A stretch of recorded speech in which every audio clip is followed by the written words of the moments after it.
Islam, Islam, Islam, family, peace, peace, peace. Simply means peace. Rising to my highest heights, giving all perfect praise to Allah, the creator of creation. Extending those high honors to all of the great worthies who have come down the line of divine, mainly Jesus, Muhammad, Buddha, and Confucius. And knowing something about these four Hebrew Muslims, we can talk to the entire planet, extending those high honors to the man that we are here to discuss today, the founder of the Moorish Science Temple Divine and National Movement. I'm speaking of none other than the Honorable Prophet Noble Drew Ali, the founder of this great organization, extending those high honors to the man that taught me about nationality and birthright. I speak of our National Grand Sheikh, Joel Bratton Bey, who resides in Baltimore, Maryland, to the grand body that our National Grand Sheikh works with on a daily basis to move our organization upward and onward and hopefully to perfection, to the sheiks, deputy sheiks, sheikesses, and deputy sheikesses, to our officers, to our friends, family, and most importantly, to our future, our children. We want to greet everyone with the greeting words of peace of Islam, Islam, Islam, which simply means peace. All right, very good. So now we are back again. We are back again. All right, so we got a good subject for you today. Good subject for you today. It's the 13th Amendment. The 13th Amendment. We're going to deal with both of those. We're going to deal with your present understanding, and then we're going to deal with the lawful understanding of that 13th Amendment.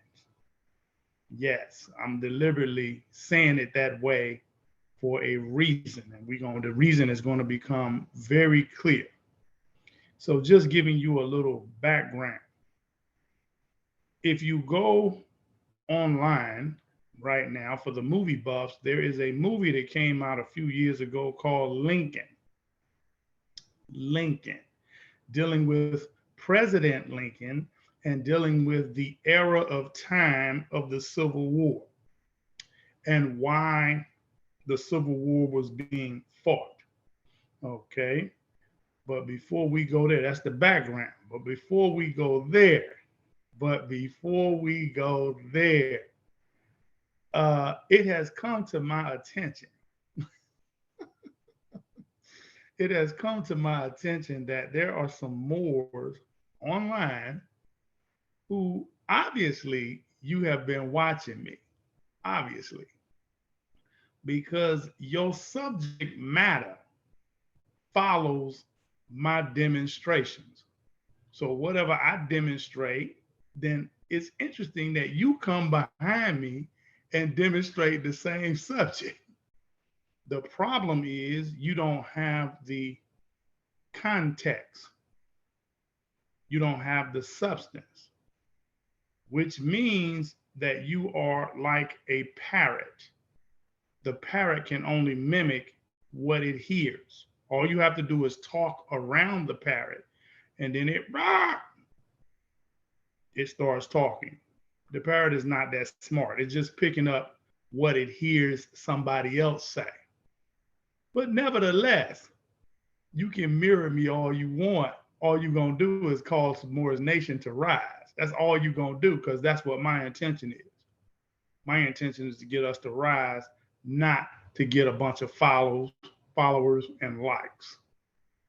But here's my issue with you. You have taken on a subject that I know didn't come from you. And the reason I know it didn't come from you is because we didn't know nothing about it until we met a man named National Grand Sheik Joel Braden Bey. The only man that I know of in this Moorish paradigm that has a very extensive paper trail that goes all the way back to Washington, D.C. That's what we can prove. Now, I don't know nobody else got a paper trail like that. Nobody. I don't care who you are. And if you do, if I perchance got it wrong, and you do have a paper trail, can you put the paper trail in front of the people from the United States government? Can you put that in front of the people in your next demonstration? Like I put paperwork in front of you in my demonstration. Can you do that for us, please? So that the people will not get confused. But anywho, you took on a subject that I'm going to take on today.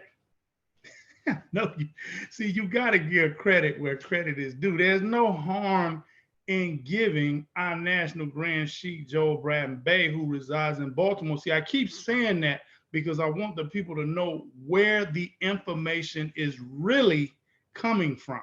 It's not even coming from me. It's coming from him. Again, National Grand Sheik Joel Braden Bey, who resides in Baltimore.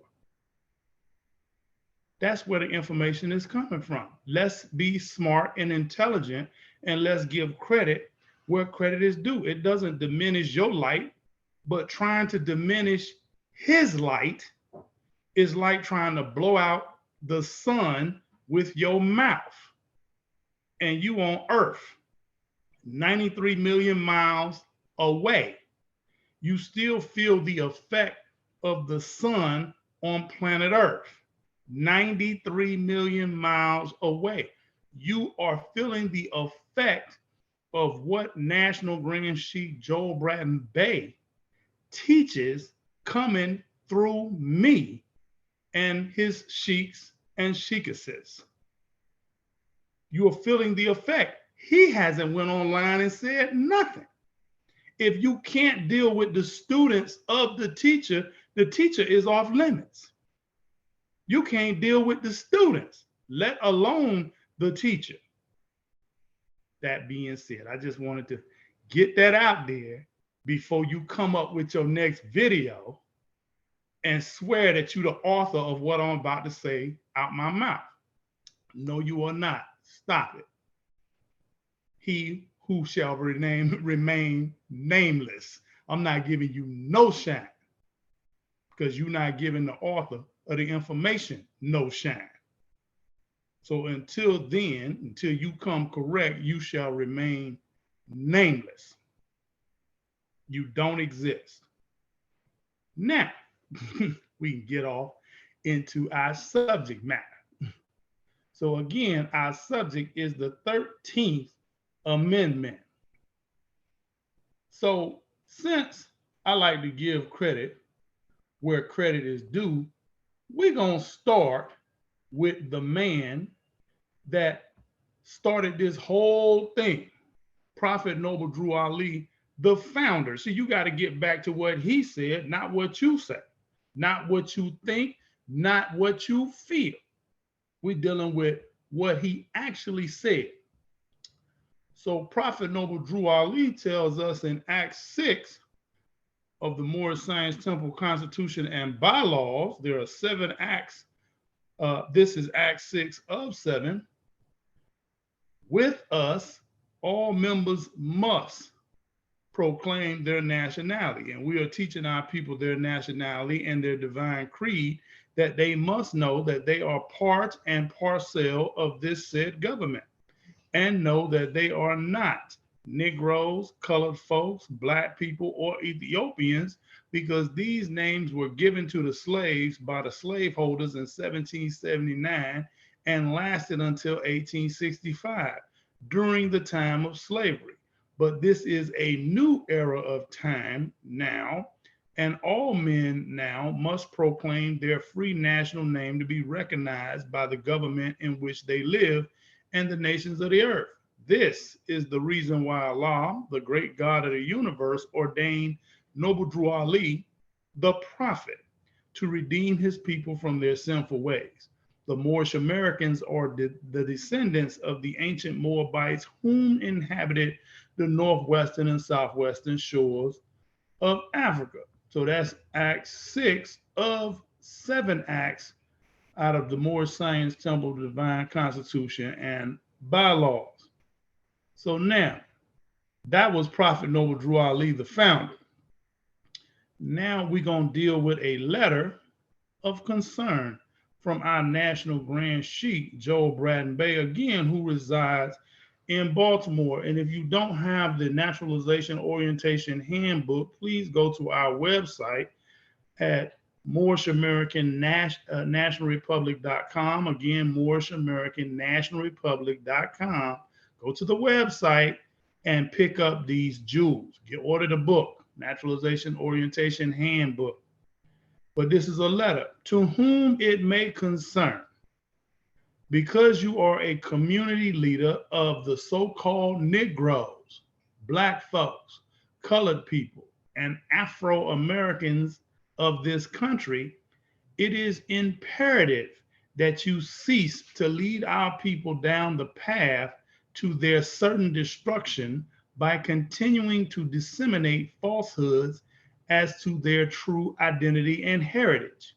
We of the Moorish School of Law and History feel morally compelled to eradicate your misconceptions by publicizing the real truth of this issue. It is one of the great tragedies of human history that in 2010 and now 2023, the United States of America persists in living the same hideous lie concerning our people that it has lived for the entire 200 years of its existence as an independent nation. According to all unadulterated scientific and historical records, there is no Negro, Black, or colored race in the human family of peoples and nations. In order to obtain the truth concerning the origin of the so-called Black people of America, one must return to the year 990 AD, when the Moorish slave traders exchanged dark-skinned Moors for the lighter-skinned Moors who had been captured by a Portuguese adventurer. The dark-skinned Moorish bondsmen and bondsmaids were branded by the Portuguese and Spanish with names from their European Romantic languages, which allude to slavery. Thus, the term Negro derived from the Latin word niger, meaning black, and several variations of it came into use for this degraded purpose, not only in the Iberian Peninsula, but also in other parts of Europe. Over the centuries, this term evolved from Negro Moor to Black Moor into Negro. And you can see Horace Greeley's The American Conflict, published in 1865, and George Bancroft, History of the United States of America, published in 1854. Love, Truth, Peace, Freedom, and Justice, Grand Sheikh Joel Braden Bey.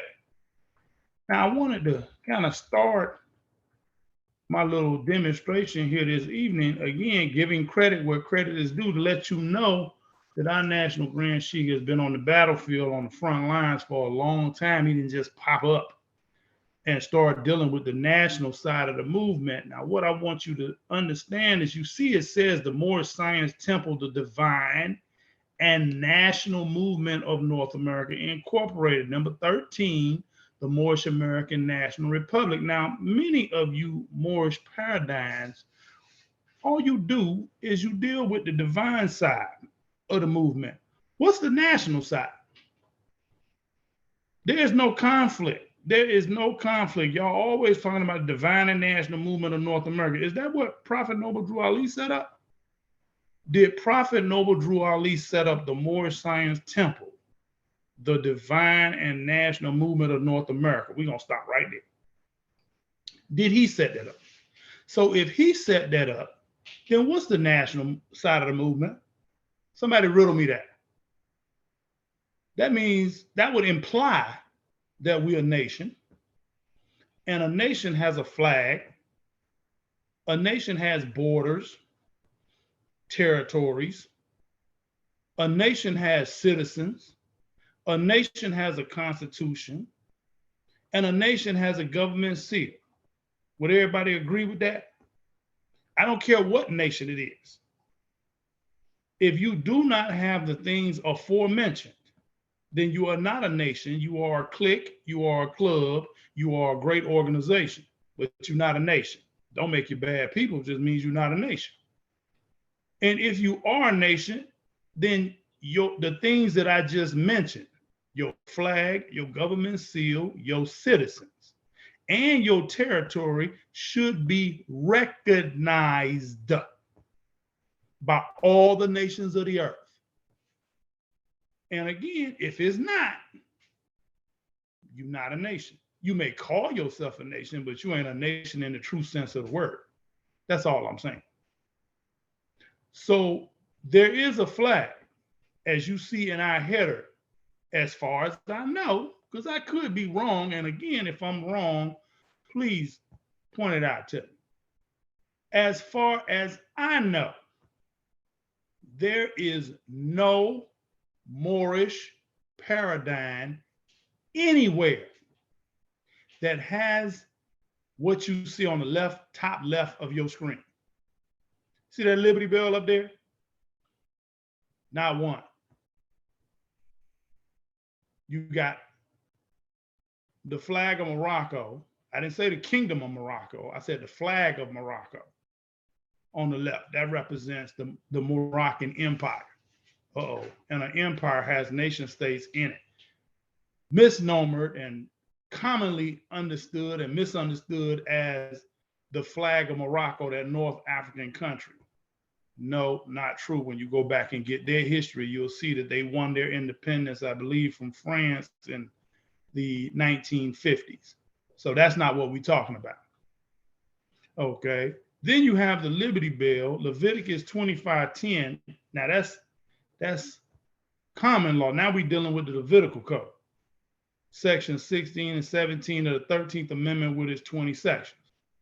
You can look that up in your leisure. Now we're going to get into that 13th Amendment a little later on in this demonstration. And then you have the United States banner on the right. One government, two jurisdictions. I said the United States banner. That's a banner, not a flag. That banner was given to them, the Europeans, by the Moors, so that they could do commerce and trade, and nobody would bother them internationally. I know you say they didn't teach me that in school. Of course they did. Because contrary to popular belief, those who are of European descent, the pale-skinned man does lie. He lies. Okay? That's what this is all about. Okay, now, let's keep it moving. I'm not going to touch on everything today. Please do your research. We're going to keep it going until I just exhaust everything I want to say. We're not going to get it all today. So don't get it twisted. So now we're going to keep it moving because I want to bring some other things to the table. Again, I was talking about our National Grand Sheikh, Joel Braden Bey. So again, if you want to purchase our Naturalization Orientation Handbook, please go to our website, MoorishAmericanNationalRepublic.com, and purchase it. I know I'm putting some pressure on somebody, but that's all right. You're going to have to step your game up. Okay. So now I'm going to read the whole thing, this introduction that's inside the Orientation Handbook, because it is very illuminating, not only from a historical point of view, but it's illuminating from a lawful point of view. So law governs all affairs. What law? Law governs all affairs. Let me make this real plain and give you something that you can deal with. If you work on a job, they have a set of laws on your job that govern the corporate body. They tell you what you can do, what you can't do. Okay? They call it SOP, Standard Operating Procedure. This is how we're going to run our company. Standard Operating Procedure, or what is called SOPs. So they make all the employees study the standard operating procedures so that you know as an employee what you can say, what you can't say, what you can do, what you can't do, when to come to work, when to go on vacation, under what circumstances you go on vacation. These are laws that govern a company. You may have never looked at it like that. Well, if you have standard operating procedures or SOPs to govern where you work and govern that corporate body called a business, then we also have laws to govern a nation. So the citizens know what their responsibilities are as citizens in relation to government, and vice versa. They know what their human rights are, their divine rights are, and vice versa. They know what protections they have, and they know what instrument those protections come from. Okay, so let me say this. The United States Constitution for America does not grant rights. I'm going to say that again. The United States Constitution for America does not grant rights. The United States Constitution for America protects rights. Protects rights, does not grant rights. You may have never heard that before. So you have to be a party to the United States Constitution for America in order to have any rights. Just want to put that out there. We're gonna deal with it in just a minute. So now let's deal with what you got on your screen.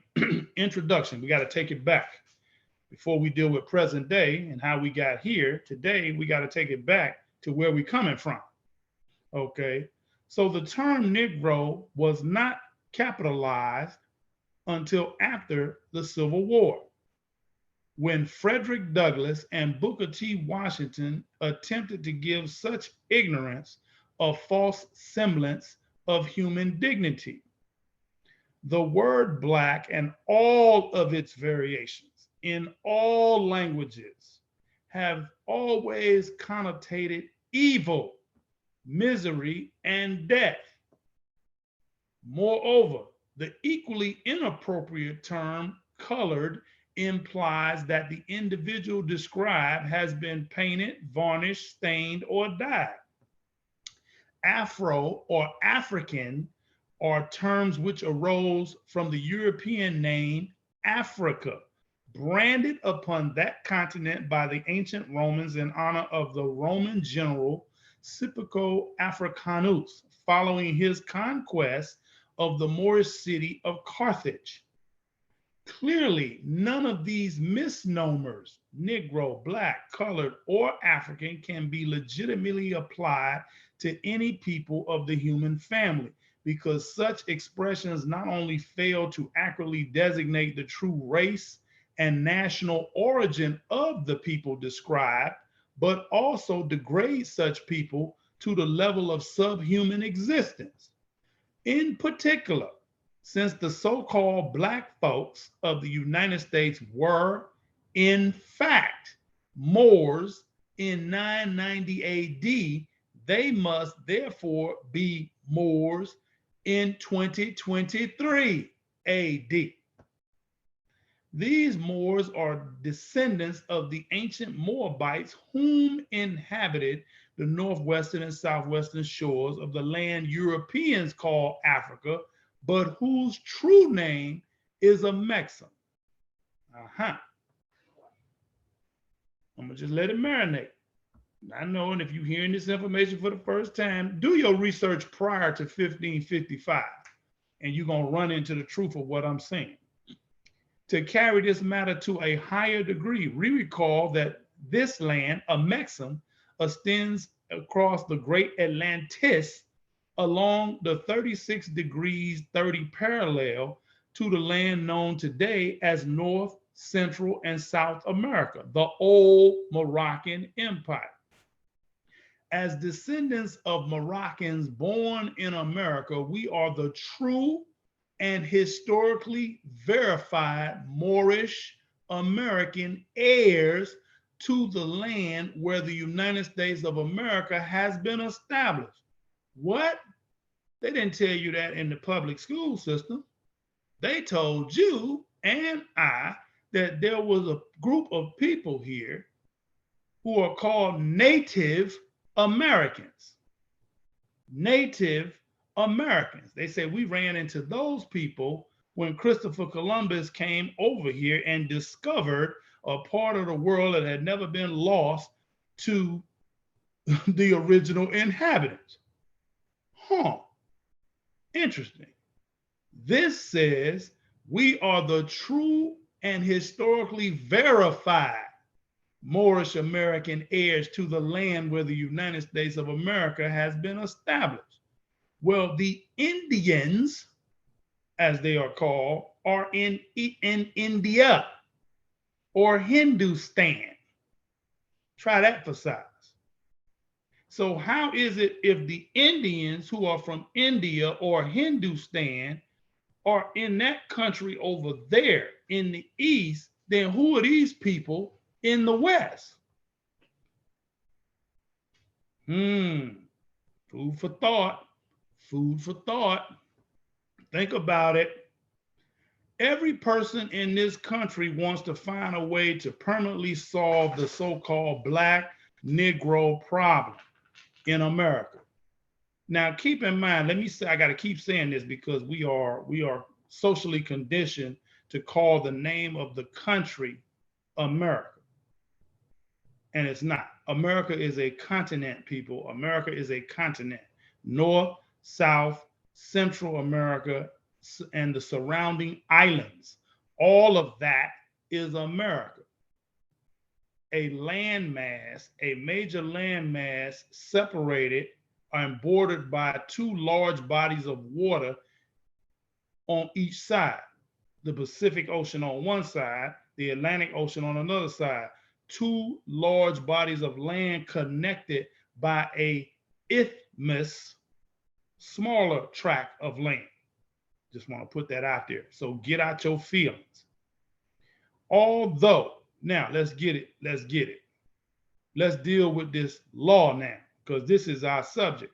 Every person in this country wants to find a way to permanently solve the so-called Negro Black problem in America. The only way this dilemma can be alleviated, I say the only way this dilemma can be alleviated is through the complete implementation of the United States Constitution, including the 13th Amendment with 20 sections. Now, when you see the United States Constitution and you see the word including, that means it go together. The 13th Amendment with its 20 sections. Now, many of us have never heard nor have we seen the lawful 13th Amendment. You're going to see it today. Let us now briefly review the historical background of this law. See, we got to get into the history. Hence, why we have a school of law and history. That conjunction "and" means it go together. Law and go together, connected, history. You can't talk about one without talking about the other. Although 20 Moors who were brought to Jamestown in 1620. I did not say 20 African Americans. I did not say 20 blacks. I did not say 20 Negroes. You understand? I said 20 Moors who were brought to Jamestown in what year? 1620. In a Dutch man of war bearing the names. See, they were bearing names that alluded to slavery, including Negro, forced upon them by the Spanish slave masters. Stop right there. So you mean to tell me this is how we got these labels? Negro, black, colored, Ethiopian, etc. These misnomers, these brands that allude to slavery, this is how it actually happened? Because our nationality was stripped back there in 1774, and we accepted the brands of Negro, black, colored, African American, Ethiopian, etc. 1779. I mean, that's what's really going on? Let's continue. Although 20 Moors who were brought to Jamestown in 1620 in a Dutch man of war bearing these names, including Negro, forced upon them by the Spanish slave masters from whom the Dutch commandeered these bondsmen, unbound Moors, that would be free Moors, had inhabited and civilized the Western Hemisphere, North, South, and Central America and the surrounding islands for centuries. A century is 100 years. It said for centuries, plural. So we don't know how many hundreds and thousands of years that was before Christopher Columbus supposedly discovered a part of the world for Europeans, the pale man, that had never been lost to the Asiatic peoples. Unfortunately, these Moors of the West engaged in an extensive slave trade, human property of all races, with these Moors of the East. And if you want a reference, get a book called White Cargo. Get a book called White Cargo and read all about it. It was these Western Moors who, with the support of the Sultan of Morocco, what? It was these Western Moors, you mean those in what is called the Americas today, who, with the support of the Sultan of Morocco, helped win the Revolutionary War. Wasn't the Revolutionary War back there in 1776? Against the yoke of Great Britain for the 13 colonies. Well, wait a minute. I need you to wrap your mind around this. If the original man, let me get you to think. If the original man and woman look like you and I, dark skin, olive complexion, would not the original European also be dark skinned and olive complected? Think about it. I said the original European. That's a subject coming for another time. Hang out with me. That's a subject coming very soon. Just putting something on your mind. I'm setting it up so when I drop the images, you won't run out the room screaming. Okay. So with the support of the Sultan of Morocco, helped win the Revolutionary War against the yoke of Great Britain for the 13 colonies, and who assisted in the negotiations of the 1786 treaty between Morocco and the United States. Well, wait, 1786. Think about what I just said to you. 1786, the Kingdom of Morocco, that North African little country that's sitting over there right now, did not get its independence until the 1950s. So what Morocco is this? It's a who assisted in the negotiations of the 1786 treaty between Morocco and the United States. That would be the Moroccan Empire and the United States. More importantly, it was these Moors who comprised the majority at the Constitutional Convention of 1787. Now, hear me well. 1787, at the Constitutional Convention, George Washington had not taken office yet. In 1787, George Washington, the pale-skinned European, hear me, was a general over the army. He had not taken office as president of the United States yet. Generals do not appoint themselves generals. Generals are appointed by someone who is a superior. Does it make sense? So who was running things back in 1787? Who was running things at the Declaration of Independence in 1776?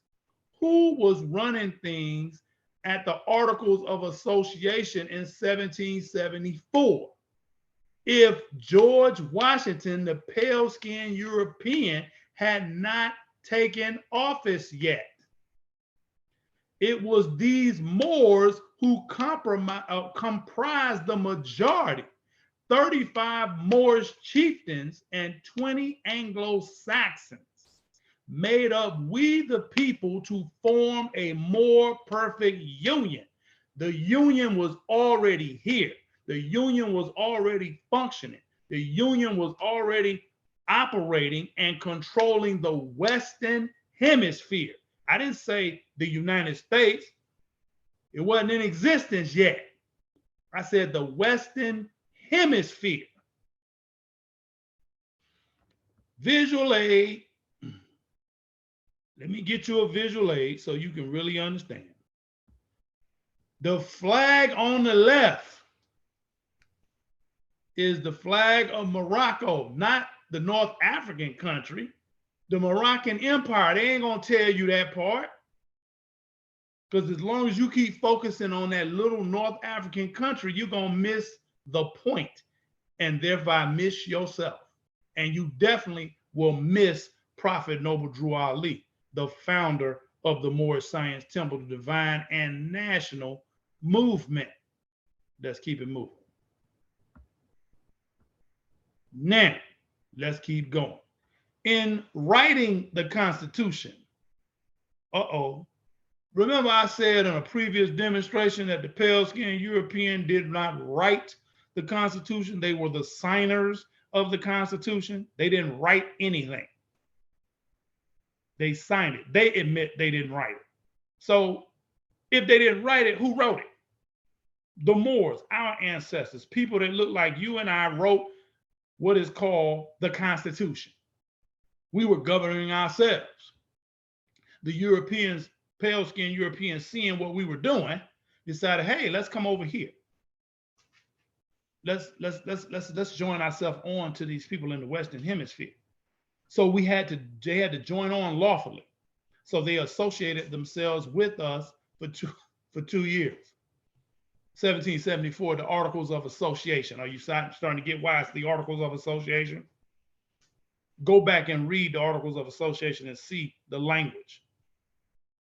And then they did a formal Declaration of Independence in 1776 and broke off from the crown of Europe. I'm sorry, from the crown of England. From the crown of England. Keep in mind, brothers and sisters, the crown of England looked like you and I as well. Remember, we said we were running an extensive slave trade, East and West. You couldn't run nothing in the East unless you was ruling. I know that's a little confusing. So you mean to tell me people that look like you and I was involved and created the slave trade, and we were trading slaves in the Eastern Hemisphere and the Western Hemisphere? That's what an empire is. You starting to get it now? It's the Moroccan Empire that has several nation states in it. And as I said in previous demonstrations, the slaves, human traffic was what the world economy fed on back there in the 1500s, 1600s, 1700s, 1300s, 1400s. That's what the economy fed on. Today it's feeding on oil. That's what drives it. Oil. Oil drives the economy today. Back then, slaves drove the economy. Just putting something on your mind. So in writing the Constitution, the minds of these men were drawn to the work of the 1776 Continental Congress, which produced the Declaration of Independence, declaring all men of all races and nationalities free and equal, as well as the Liberty Bell, bearing the inscription of Leviticus 25:10, by which liberty is to be proclaimed throughout the land, and all men are to be returned to their rightful land and possessions. This Mosaic law is the key to biblical scripture concerning slavery. So please, if you are involved in Moorish science, please do not think that we don't deal with biblical law, because we do. Okay, the Mosaic law is the key to biblical scripture concerning slavery. Now, the Mosaic law is governing the whole planet. I say again, the Mosaic law is governing the entire planet. This Mosaic law is the key to biblical scripture concerning slavery. Exodus 21:2, Leviticus 25:44, Deuteronomy 15:12, verses 12 through 18. It was never the intention of the great God of the universe to sanction slavery. However, due to war, conquest, famine, and disease, circumstances would eventually arise throughout human history to bring about the absolute control of one person or group of people or another. Hence, it was necessary for divine laws to be established to ensure human treatment or to ensure humane treatment for the persons in bondage. Let's get that straight. Okay, let's keep it going. Hence, it was necessary for divine laws to be established to ensure humane treatment for persons in bondage, to impose a time limit on this condition, and to provide the pecuniary or legal means for these freedmen to become financially independent citizens of that nation where they reside. Pecuniary means money. Consequently, although a person may descend to the degradation of having slaves in his possession for 6 years, these slaves must be freed during the 7th year and compensated at double the rate of a hired servant. Moreover, the Levitical code provides for the naturalization of the freed people to full citizenship. Naturalization, the process by which one acquires nationality after birth and becomes entitled to the privileges of citizenship. Black's Law Dictionary, 5th edition. Look it up. In essence, human beings are never really slaves according to divine law, but bound free men and women under legal contract. See the attached debate between Senators Salisbury and Harlan of April 6, 1864, as described by John A. Logan in The Great Conspiracy by John A. Logan, published in 1884. Through deceit, subterfuge, bribery, extortion, blackmail, murder, and treason, these conspirators control the Congress and thereby maintain their bondage system. Moreover, they caused the Civil War in an attempt to destroy the Union and perpetuate slavery. Now, if you've never heard this in the public school system, you're starting to figure out why you've never heard it. The pale man is not going to tell you or I anything to free ourselves from under their control. However, You can learn of this conspiracy in our School of Law and History and learn the laws that you and I must enforce to free yourselves and save the nation.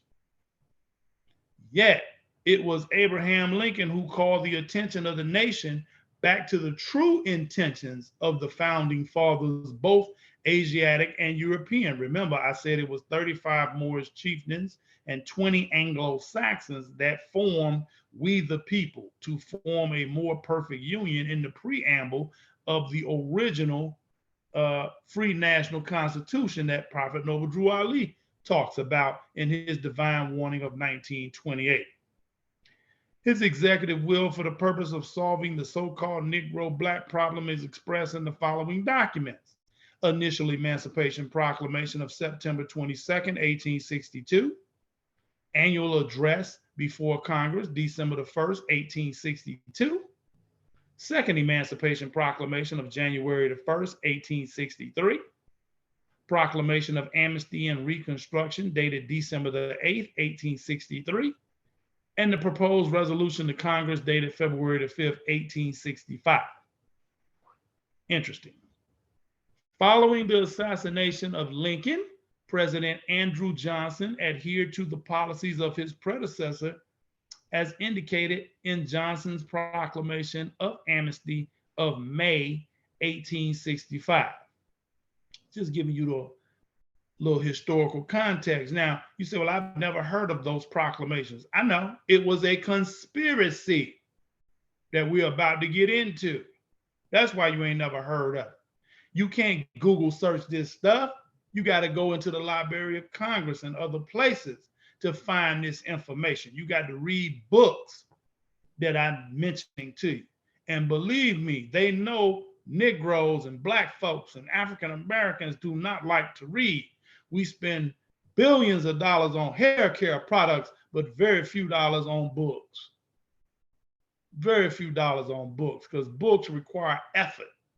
You got to really want to know that information. So what Pell folks do is a book that has real good information, they price it out your price range. It's not going to be $20. It's not going to be $30. It's going to be hundreds of dollars. That way you will never, ever, ever buy those books. Ever. So that you can't understand, you will not get a solid foundation on who you actually are. Let's continue. The radical Republicans. Now we going in the Senate and the Congress and the House of Representatives. Here we go.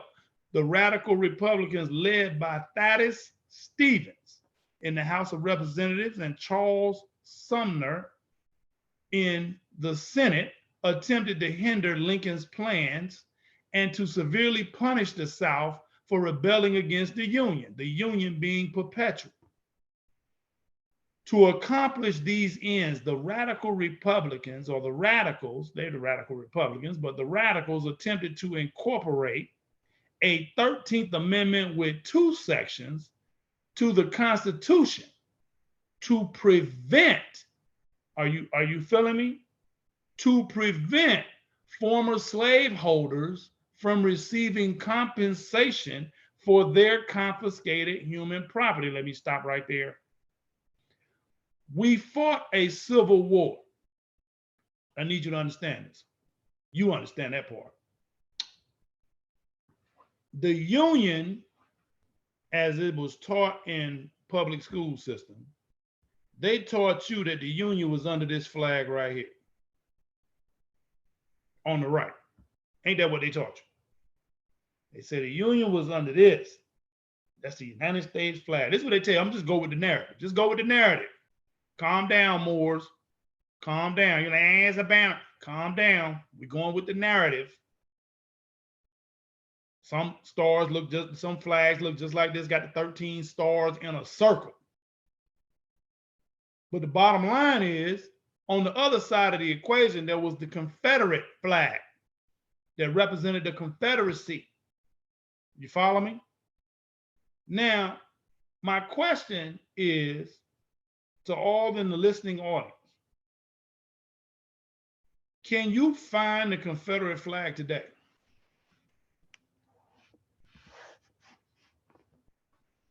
The answer is yes. Still flying in what is called the South. You ever ask yourself why?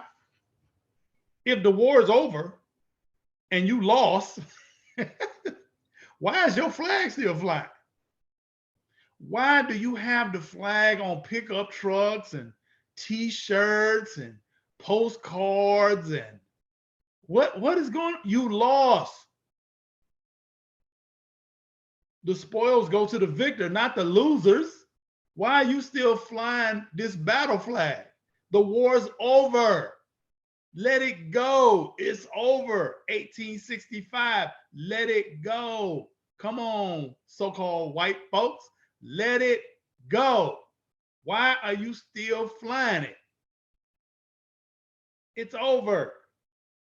We're going to get into why you still flying. See? You're going to love where this is going. Remember, I said it's a conspiracy. It's a conspiracy. Now, however, through the influence of Lincoln in the Congress, this amendment, the 13th, with the 20 sections, was passed by both houses of Congress and signed by Lincoln on February the 1st, 1865. I bet you didn't know that. I bet you didn't know that. But following the presidential assassination, you saw it in the movie Lincoln. But following the presidential assassination, there arose among the radical Republicans a conspiracy to continue their vendetta against the South by treacherously and illegally recalling the 13th Amendment with two sections and forcing its ratification by the northern and western states. Listen, look what's in parentheses. The southern states have never ratified it. Wait a minute. The southern states who are in the Confederacy never ratified it. Why? Because they were supposed to be compensated for their stolen property. That's what the Civil War was all about. President Abraham Lincoln, the Melungeon president that looks physically like you and I, went down to what is called the Confederacy with the Union soldiers and took the slaves. The South said, we'll stop fighting. Go ahead and compensate us monetarily. The South was winning. Hello? The Confederacy was winning. Why would they say, okay, we'll stop fighting? Because they were promised to be compensated. That didn't happen. So they're still flying the battle flag today. They're like, it ain't over.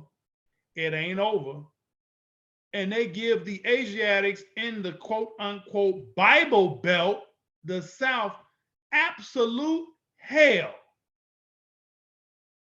Shoot you down on camera, kill you, stomp you. Yep. Oh, and by the way, the South, anything below Canada is the South, in my opinion. Just let you know that. Slavery did not end. Prophet Noble Drew Ali said slavery lasted until 1865. Go look up the word lasted. Go look that up and you'll understand why he used the word lasted and not ended. Anyway, we're going to continue. But following the presidential assassination, there arose among the radical Republicans a conspiracy to continue their vendetta against the South by treacherously and illegally recalling the 13th Amendment with two sections and forcing its ratification by the northern and western states. The southern states have never ratified it. In addition, by manipulating the former bondsmen of the nation, both the educated, such as Frederick Douglass, as well as the uneducated, these radicals devised the 14th and 15th Amendments in an attempt to cover up their plot. Wow. Now you understanding why we got where we got today, how we got there. The 14th Amendment on the books right now, in particular, denies the right of compensation for confiscated property as guaranteed in the Fifth Amendment, which is the free national constitution. The 14th Amendment, specifically in the fourth section, denies the right of compensation for confiscated property. That's what slaves are, property. That's what persons in law are, property. That's what a legal fiction is, property. That's what a corporate entity is, property. That's what people who identify with slave brands are, property. People who identify as Black, Negro, colored, African American, Ethiopian, etc. Property. Are you starting to get it? Nobody has been compensated per the requirements of the free national constitution, the Fifth Amendment specifically, which is, and this constitution has never been replaced or modified in any way. This same 14th Amendment attempts to make citizens of people, so-called Negroes, who have not been educated to the true facts of their heritage and who have never legally proclaimed their true free ancestral names, race, nationality, and religion, as is required of all foreign immigrants to this country under the provision of the laws of naturalization, the process by which one acquires nationality after birth and becomes immune with privileges and citizenship. You understand what I'm saying to you? It's not rocket science, people. We just outside of the bounds of the law. Prophet Noble Drew Ali said you must enforce the law to save the nation, but you got to understand the science. What laws are he talking about specifically? What specific laws must you enforce to save the nation and save yourself? That's when you come to this Moorish experience, you learn about that. When you get into our school of law and history, they teach you about that.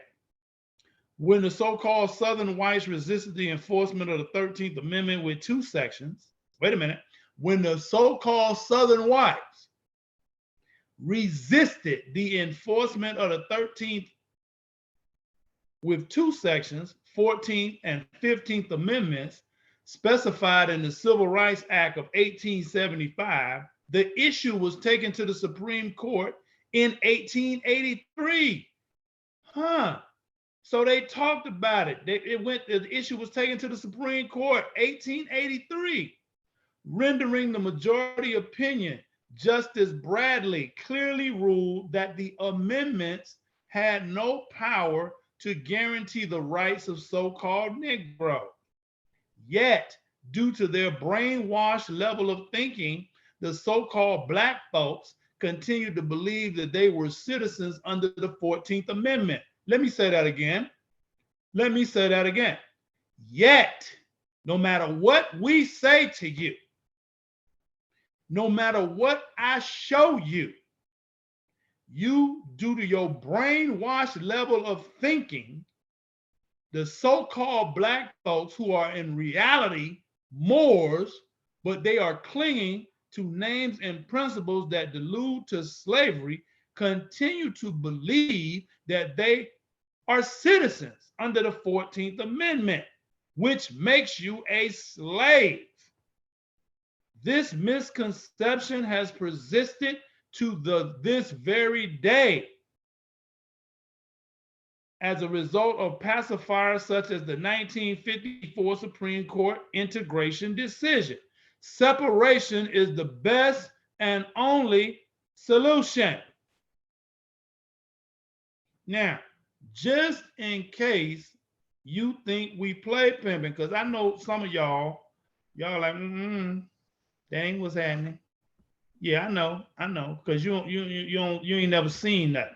See that right there? See, it's one thing I'm gonna do all day. I'm gonna come with the tangibility. 109 US 3. This is the United States Supreme Court decision concerning the 13th Amendment with two sections, 14th and 15th Amendments being unconstitutional, void, invalid, null. 3 dead badges of law. Ruling October the 15th, 1883. Right there on your screen. Hold on. Just hold on, because you like, I can't see that. Right there.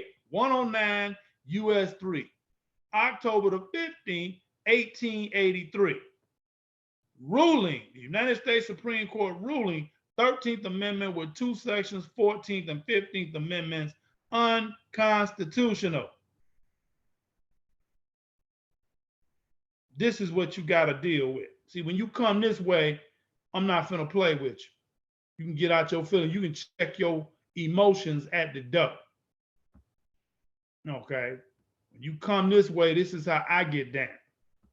And again, just in case you forgot the point, all of this information, all of it is coming from our National Grand Sheik, Joel Braden Bey, who resides in Baltimore, Maryland. I'm going to keep driving his name into your ear because ain't nobody teaching this except us.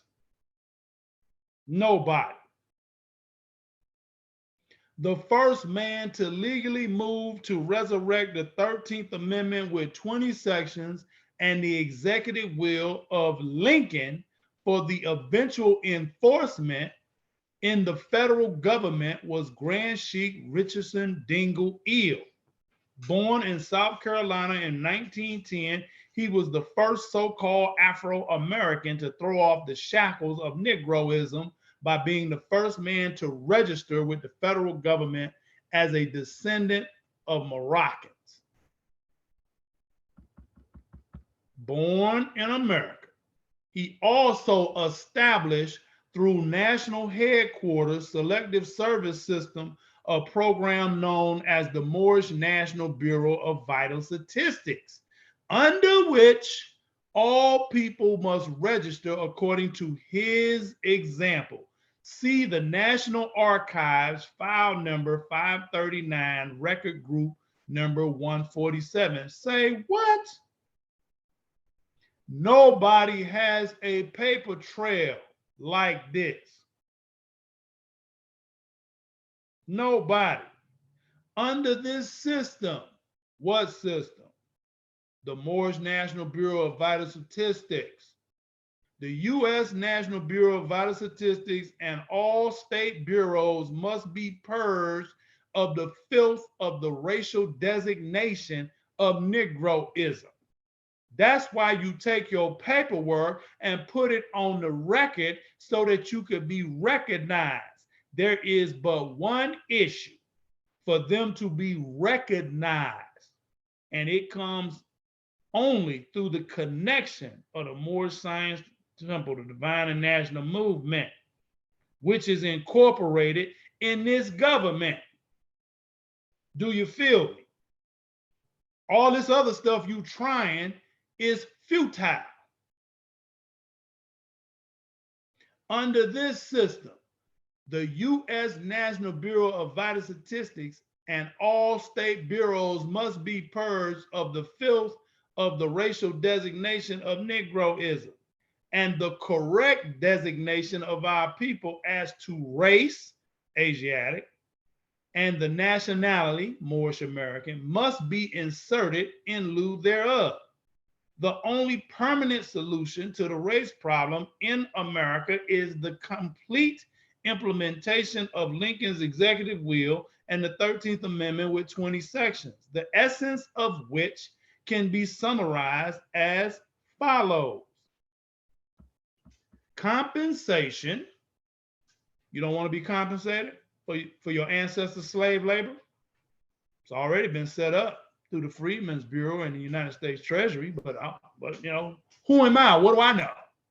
The compensation of descendants of slaveholders for their confiscated human property, the sum presently totaling over 500 billion, as well as the compensation of the Moors for their service rendered during their decades of service.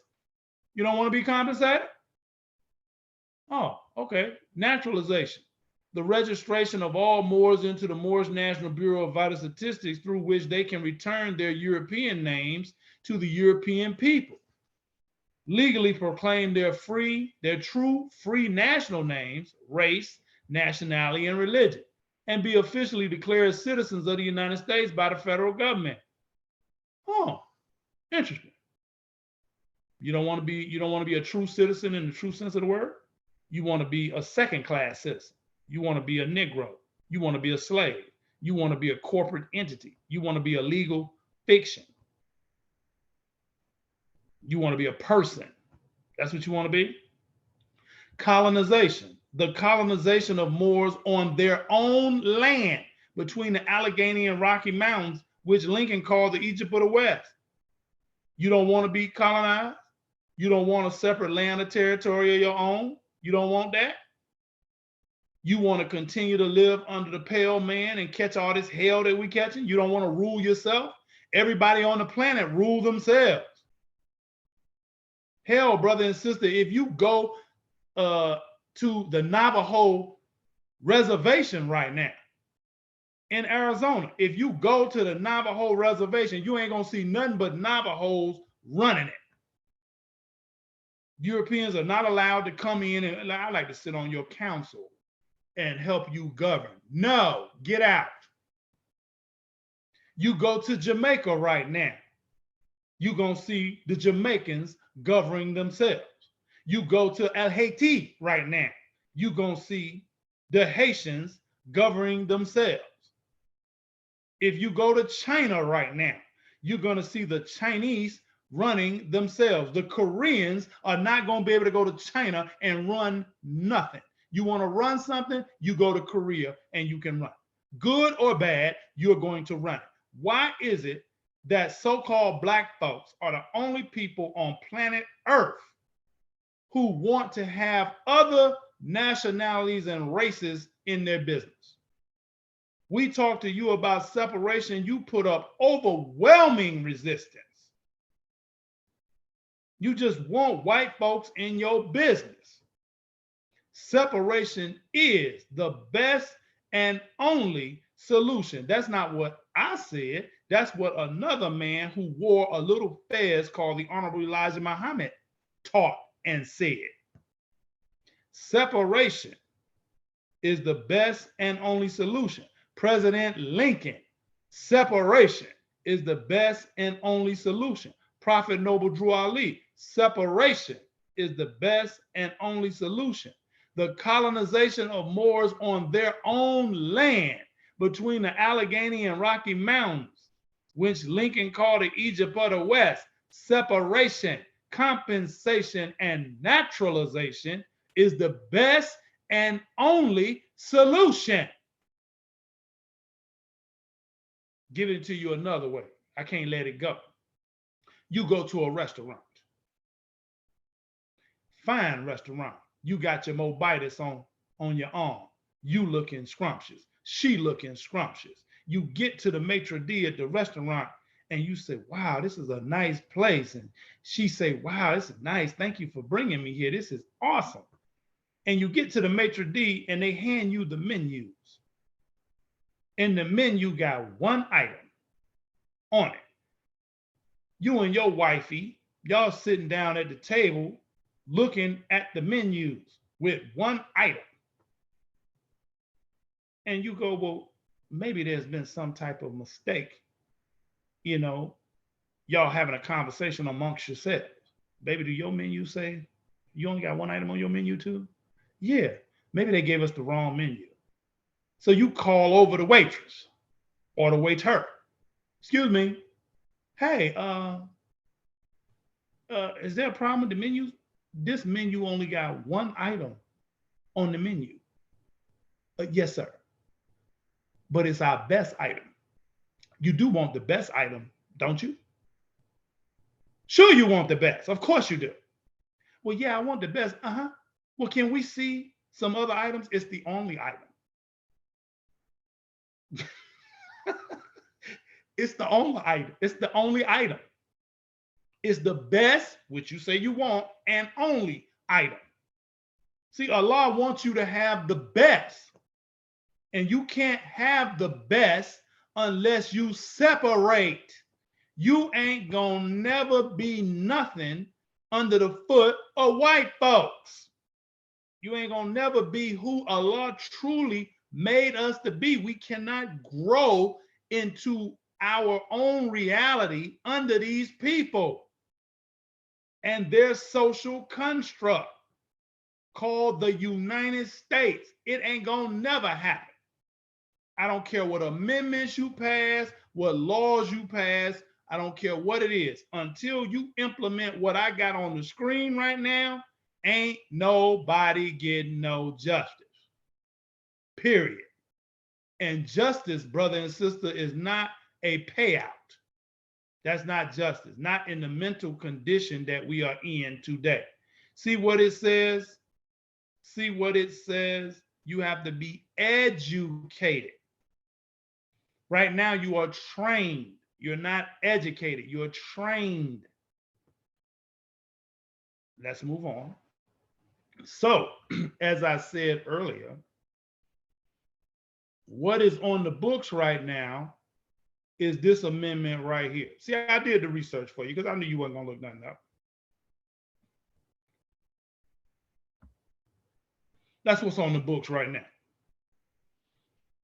Now, I already showed you now. Hold on. I already showed you that this is ruled unconstitutional by the Supreme Court in 1883. I already showed you that right here. Ruled unconstitutional. Let me make it plain. This was ruled unconstitutional by this. This was ruled unconstitutional by this. This has no validity today. The only reason it's still sitting there, the only reason is because you're ignorant to it. You say, that's the only 13th Amendment I know. No. Why did the United States Supreme Court rule this out? If this is the law of the land, if this is actually the law of the land, if this is actually an amendment made a part of the free national constitution, why did the United States Supreme Court in 1883 rule it unconstitutional?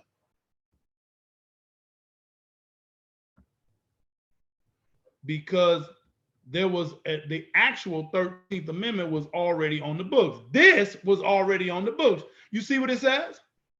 I need you to read it.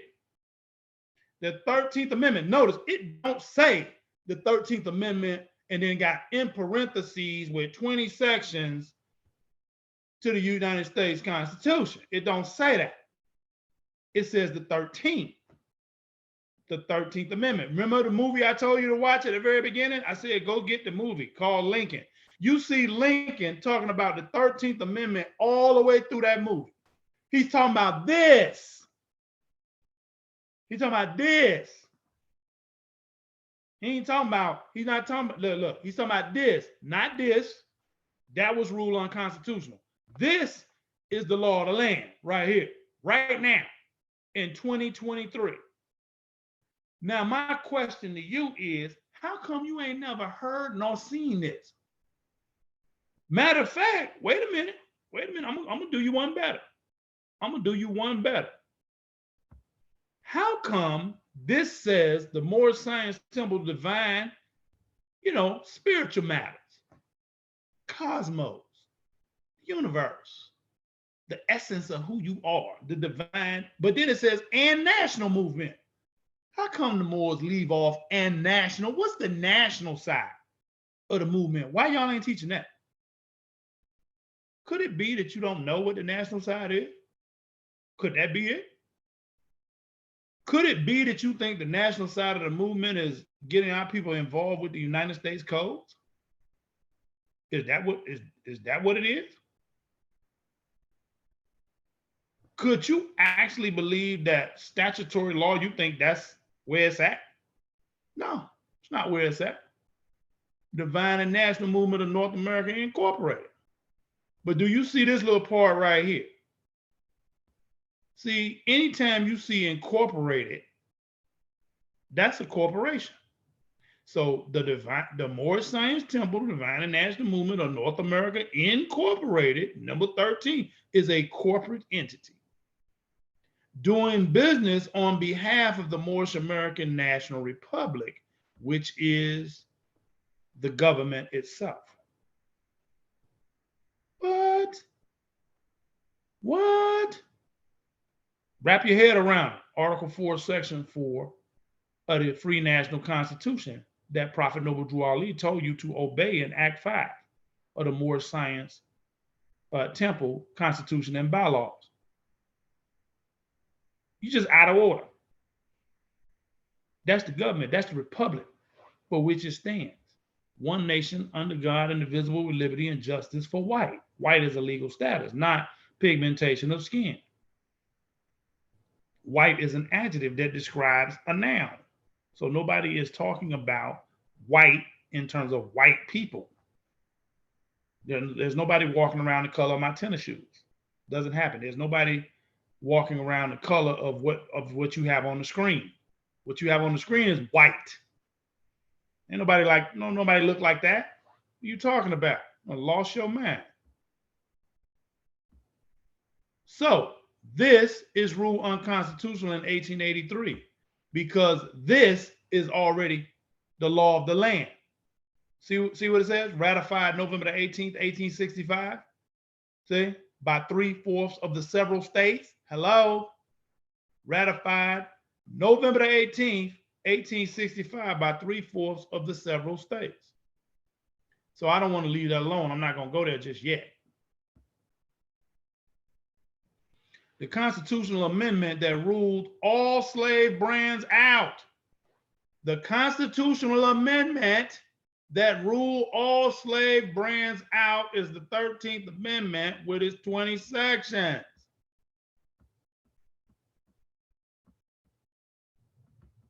Just in case, I gotta go here now.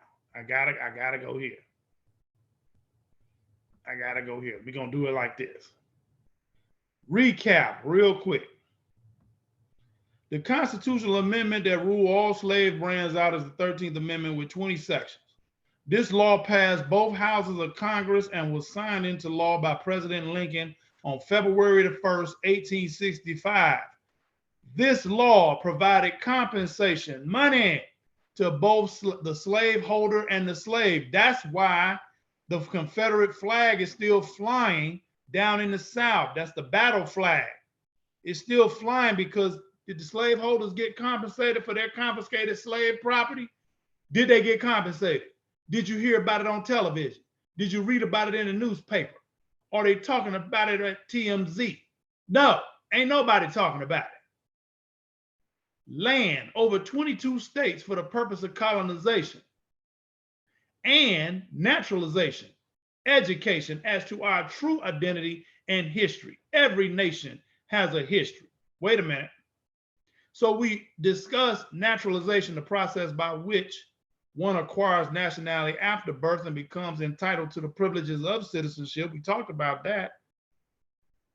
Land over 22 states, all those states in between the Rocky Mountains ranges and the Allegheny Mountains, we're to be colonized there and come up under the 13th Amendment with its 20 sections and live our lives accordingly. And then we're to be compensated for our ancestors' slave labor, and the slaves are to be compensated. Slaveholders are to be compensated as well. Now, I know many of you don't believe that. Now, you don't want this? This is the law of the land right now. This is what our organization, hold on, because I'm going to be real clear and transparent. This is what our organization right here, this is the foundation of what we're talking about.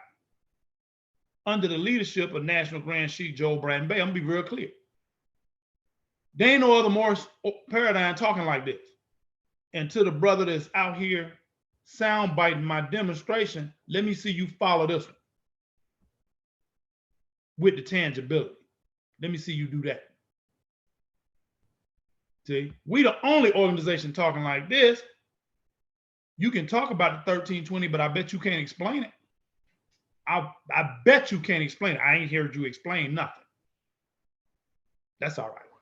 So if you explain it after the day, then we know where you got it from. You feel me? Woo! Let's keep it moving. Let's keep it moving. So I know many of you do not believe in the compensation piece. So I went ahead and dug in the crates. I told y'all to leave me alone. I come with the tangibility. You see what this says? Notice of obligation. Obligation? From who? The Congress. What? Under the Bureau of Freedmen. The Treasury Department. Look at the date. April the 12th, 1864. Wait a minute. 1864. So this is back in that Civil War era.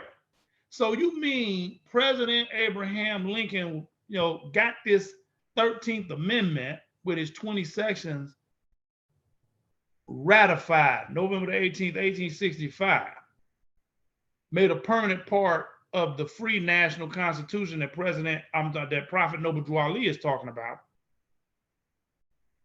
And then this says the United States of America in Congress assembled signed a bill on April 12, 1864 to establish a Bureau of Freedmen for the protection of the former slaves in the southern states. You know where the Confederate flag is flying, the battle flag. What? Because they were supposed to be compensated. This institution was created in the Treasury Department of the United States of America. Say what? You thought I was just making this stuff up. Wait. Hold on. I need you to really lock your mind in with what I just said. You thought I was playing. Hold on, let me get back here. Let me get back to it. You thought I was playing. Compensation. The compensation of the descendants of slaveholders for their confiscated human property, a sum presently totaling over $500 billion, as well as the compensation of the Moors for their service rendered during the decades of servitude.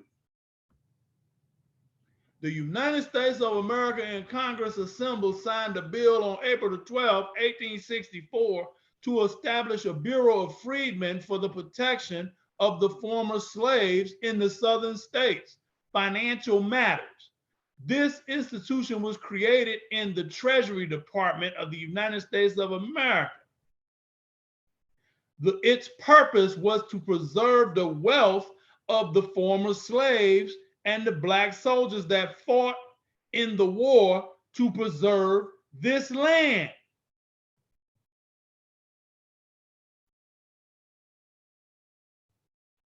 I'm not going to go through the whole thing, but I need you to understand this. You thought I was playing. I keep telling you. I have the tangibility. We have the tangibility. There is no other Grand Sheikh teaching like National Grand Sheikh Joel Braden Bey, who resides in Baltimore. If you can't deal with the students, how are you going to deal with the teacher? You notice you don't see the National Grand Sheikh online. When the last time you seen a video of National Grand Sheikh Joel Braden Bey demonstrating anything? When? What'd he say? When was it? Where was it? Ain't no need. You can't deal with the students. This is what we teach. And every time I say something out my mouth, I come with the tangibility. I put it on your screen. I don't have it way back, real small, fine print that you can't see. No, I blow it up so you can see it. See, this is what we stand on. So when we talk to government agencies today in 2023, this is what we come with. Guess what government agencies do when we come like this? They just shut up. They're like, them Negroes wasn't supposed to know that. We swept all this under the rug. How they get it? How did they get it? We swept it all under the rug. How did they find out this information? I'm going to tell you how. Okay, I'm going to tell you how. Watch me go back to it. Wait for it right here.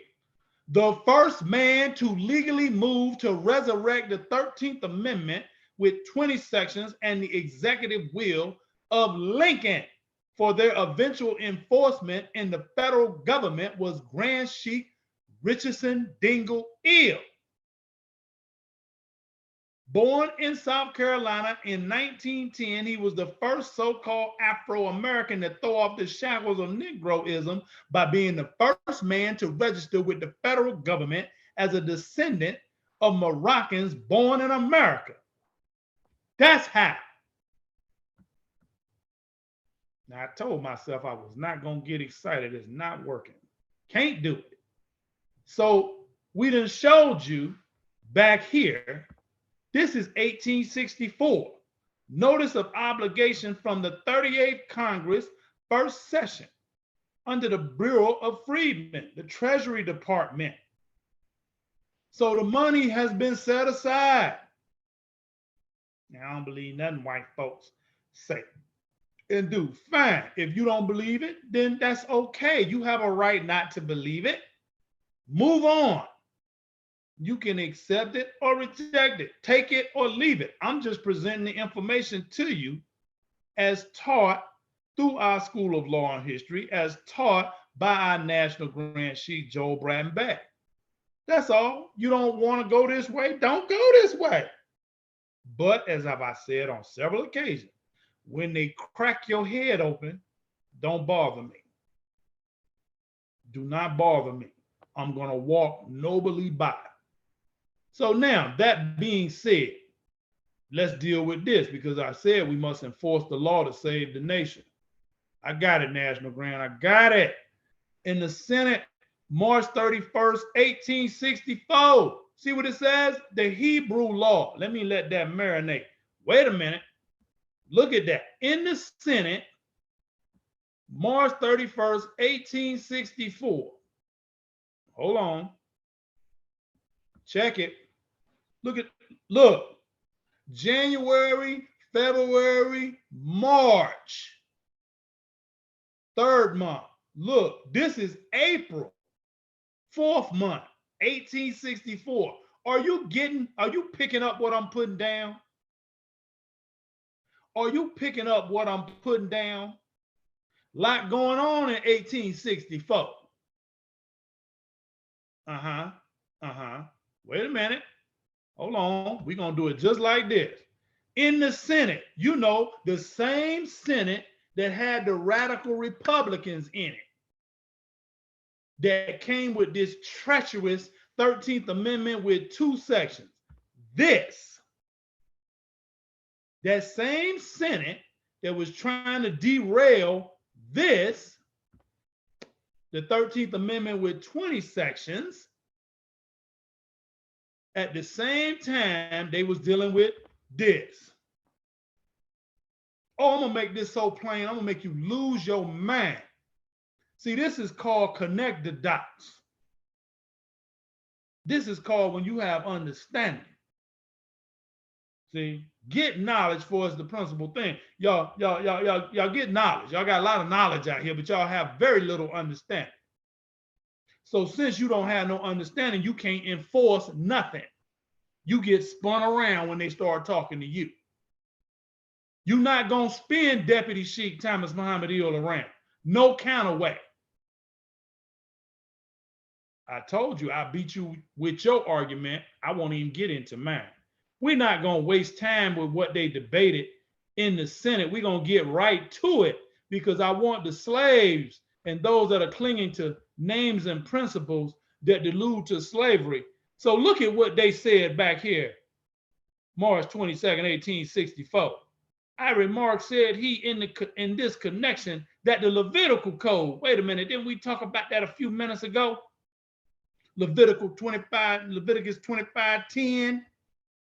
I remarked, said he, in this connection, that the Levitical code or the Hebrew law contains a provision for the naturalization of foreigners. You mean the process by which one obtains nationality after birth?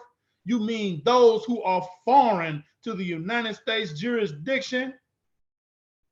Those who are foreign to the corporate entity that was established in 1871 with the Organic Act of 1871, putting a government in the District of Columbia? You mean that? Whether captives of war, you mean captives of war, those who were caught up in the Civil War era?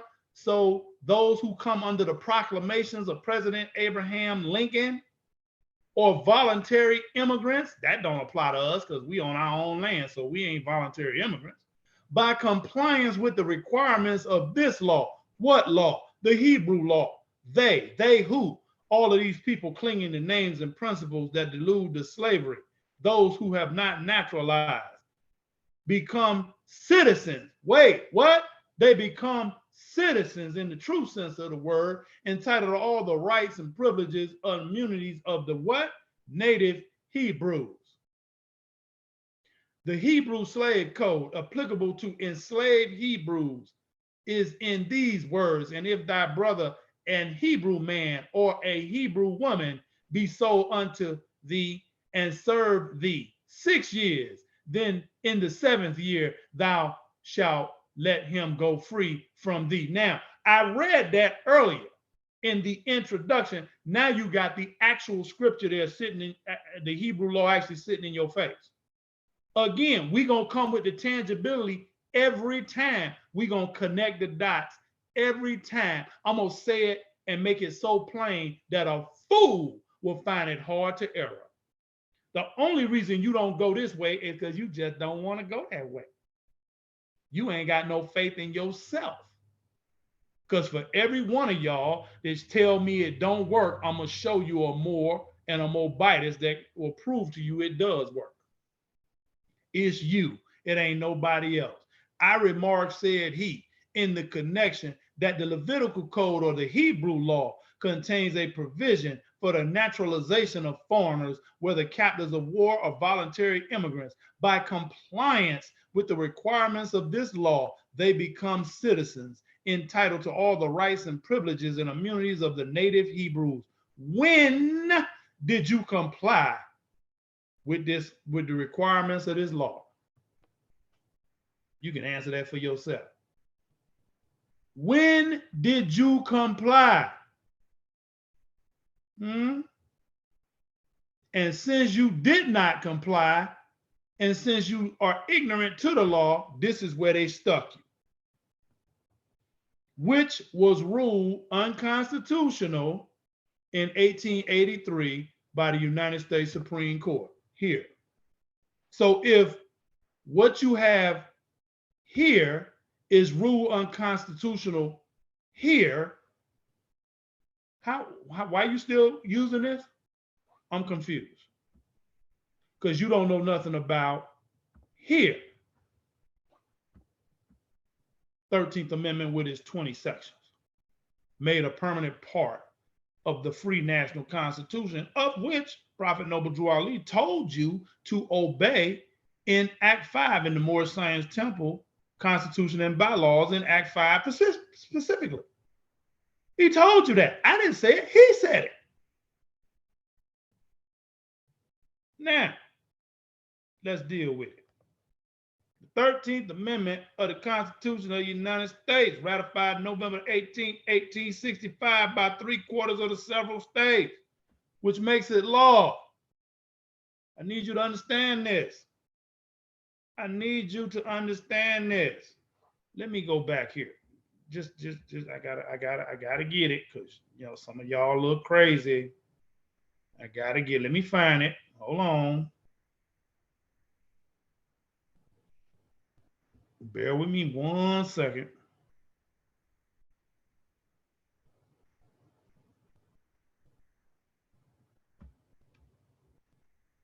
Nope, not what I wanted.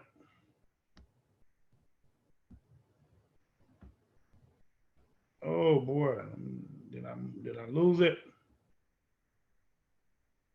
Yep. I think I lost it, so I gotta find it. Hold on. Which means I gotta move something else.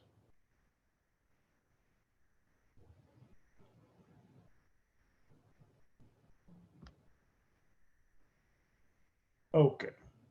So since this is then eluded me, I had a specific section that I wanted to deal with. Let me see if I can find it real quick. Bear with me here 1 second. Take a bathroom break. Go get you a beverage. You're gonna love where this is going. And I'm gonna touch on it and I'm gonna get off of it real quick. And if I can't find what I'm looking for, then we'll cover it on the next demonstration. But I'm gonna get it. Bear with me 1 second. Grab the babies and put them to bed. It's gonna be all right.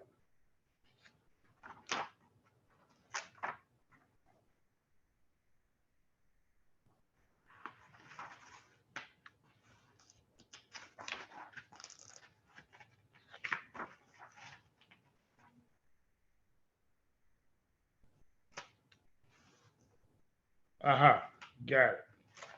No problem. I'll get to it this way. Oh, wait a minute. Oh, didn't want to do that.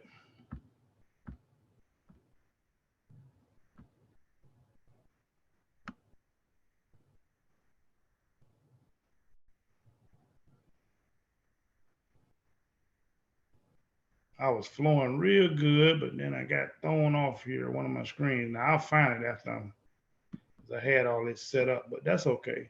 You're not gonna stop this light. We're gonna get it. There it is. That's what I want right here. Now I covered this in one of my demonstrations, my previous demonstration. Now we already talked about compensation, colonization, and naturalization. This is the law of the land.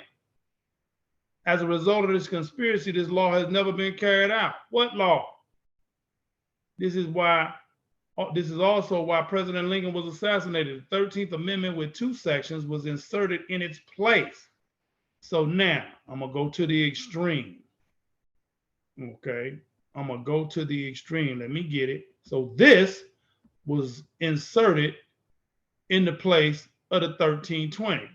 This was inserted in place of this. Follow me? All right, let's keep it moving. As a result of conspiracy, this law has never been carried out. What law? This. Let's go.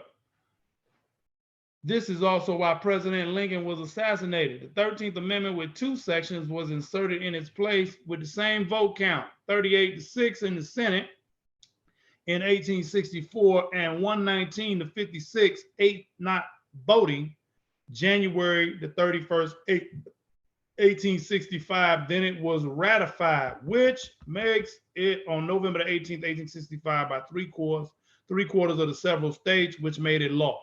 I need you to understand that. So let me read that again for emphasis.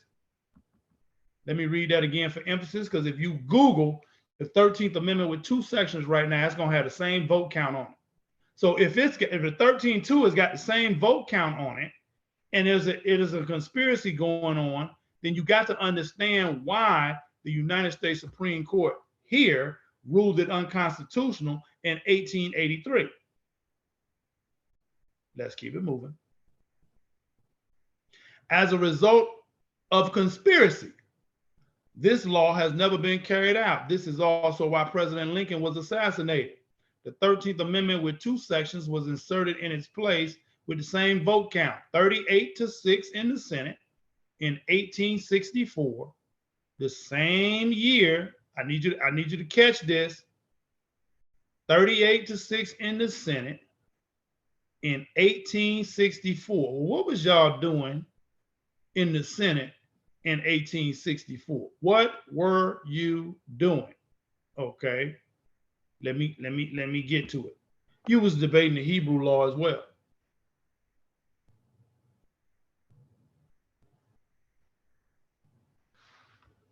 Ah, you starting to get it now? I'm gonna just let it marinate. I'm gonna just let it marinate. What else was you doing in 1864? Since what we teach is not real to you, what else was you doing in 1864? 30 days later, look what you was doing.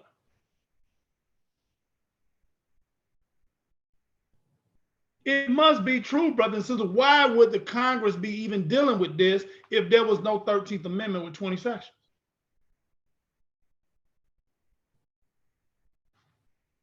Think about it. Use your common sense. You can't get from under what is being shown to you on your screen. I didn't type this up. This is a matter of law. This is a matter of record. They just swept it under the rug so they could come with this conspiracy. We not compensating nobody. We don't want to make them citizens in the true sense of the word, because if we make them citizens in the true sense of the word, we have to pay them. We don't want to pay them. We want to make them a permanent underclass. We want them to be the burden bearers of what is called the United States. We want to permanently make them second-class citizens. And we want them to voluntarily do it to themselves by filling out paperwork incorrectly. So Allah, in his infinite wisdom, or her infinite wisdom, whatever you prefer, his, her, saw fit and saw this conspiracy and gave us a man. Prophets must have a precondition in existence in order for them as a prophet to come into existence. The pre-existent condition that was prevalent in what is called the United States is that we had millions of people clinging to names and principles that delude to slavery. We have millions of people whose nationality has been stripped. They would not recognize their nationality if it was in boxcar letters. So Allah gave us a man that we are obligated to follow to straighten this out. But no, you don't want to straighten it out. You just want to teach the divine side of the movement because you don't understand the national side. So you got us all out in the cosmos. You can tell me all about the seven firmaments of heaven. You can tell me all about the stars. You can tell me all of that. But you cannot tell me the law that freed you. You cannot tell me the law that makes you a citizen. Right now, you swear your strongest oaths that you are a citizen of the country in which you live, and then I ask you to point, well, what law is it? You just looking up in the sky, you just silent, crickets. You can't tell me. You can't prove that to me. You say I'm a U.S. citizen. Okay. You got a point there. Then I tell you, I ask you to explain, what is a U.S. citizen? What is it specifically? You just lost. You don't know. You don't know. You just lost. You have no idea. But yet, you clinging, you holding on for dear life. I get it. That's all a dummy can do. And I know you call me dumb. I'm not dumb. You the one claim you a citizen, and I ask you what law makes you a citizen and you can't explain it. That makes you dumb. That's like me asking you who your mother is. Even if your mother has made her transition, you can point to a picture. Now, there she go right there. See? Just that simple. But anyway, just for those who may have never taken out a law dictionary, read the lawful definition of the United States that has U.S. citizens in it. You would do yourself well to do that. And then tell me where you fit in that lawful definition. Please, point it out to me, please. Let me read to you the lawful definition of United States coming out of a law dictionary. We ain't talking about what you're talking about. We talking about what the law is. United States, this term has several meanings. It may be merely the name of a sovereign occupying the position analogously to that of other sovereigns in the family of nations. Interesting. It may designate territory over which sovereignty of United States extends, or it may be collective name of the states which are united by and under the Constitution. Deal with it. That's the lawful definition. But if you never read that and you don't understand, more importantly, you may have read it, but you don't understand it. What contract? Constitution is a contract. But anyway, I'm going to move on now. Because we're going to get to this. 13th Amendment, with its 20 sections, made a permanent part of the free national Constitution, ratified November 18, 1865 by 3/4 of the several states. It is the law of the land right now. Sorry about that. Now, it's 20 sections. 20. You can read them all day, but if you don't understand them, then you're just out of luck. That's sad. We got to get understanding. Section 1, all persons shall have a right to peacefully assemble and worship God according to the dictates of their own conscience. What? You don't want that? You don't want that. The use of the public press shall not be obstructed, but criminal publications made in one state against the lawful institutions of another state shall not be allowed. Section 2. So this is talking about the public press, the media, the press. So you got the freedom of speech, or you got the freedom to worship God how you want. You got the press. And then in section 3, you have the right of citizens to free and lawful speech in public assemblies. Shall not be denied. So you got freedom of speech. You don't want this? Access of citizens to the ballot box. And you got voting. Hello, ding, ding, ding, ding, ding, ding, ding. Shall not be obstructed either by civil or military power. Stop right here. So in sections 1, 2, and 3, worship God the way you see fit. The press, public press, you got that. And you got free speech and voting. Wait a minute. I don't think you caught it. I'm gonna make it real plain. Y'all gonna hate my shadow. I get it. I make it so plain a fool can't miss it. U.S. Supreme Court ruled the 13th Amendment with 2 sections, this unconstitutional, 13.2 unconstitutional, 14th Amendment unconstitutional, 15th Amendment unconstitutional. And on October the 15th, 1883 said that 3 dead batches of law have no validity whatsoever. Has no validity whatsoever. Your 13th Amendment with 2 sections, this, you say, abolish slavery. Supreme Court says unconstitutional. Why? Because this is the law of the land already in 1865. The Supreme Court struck it out. Okay, let's continue the mean story. 14th, Supreme Court says 14th Amendment unconstitutional. Why? Because it denies the right in section 4 of the 14th Amendment. It denies the right of compensation, which is in violation of the 5th Amendment of the free national Constitution. The U.S. Supreme Court in 1883 struck it out. The 15th Amendment establishes your voting rights.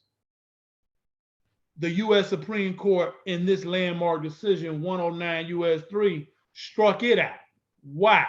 Because this is already the law of the land, and in Section 3, it says the right of citizens to free and lawful speech in public assemblies shall not be denied access of citizens to the ballot box. Is that not your voting?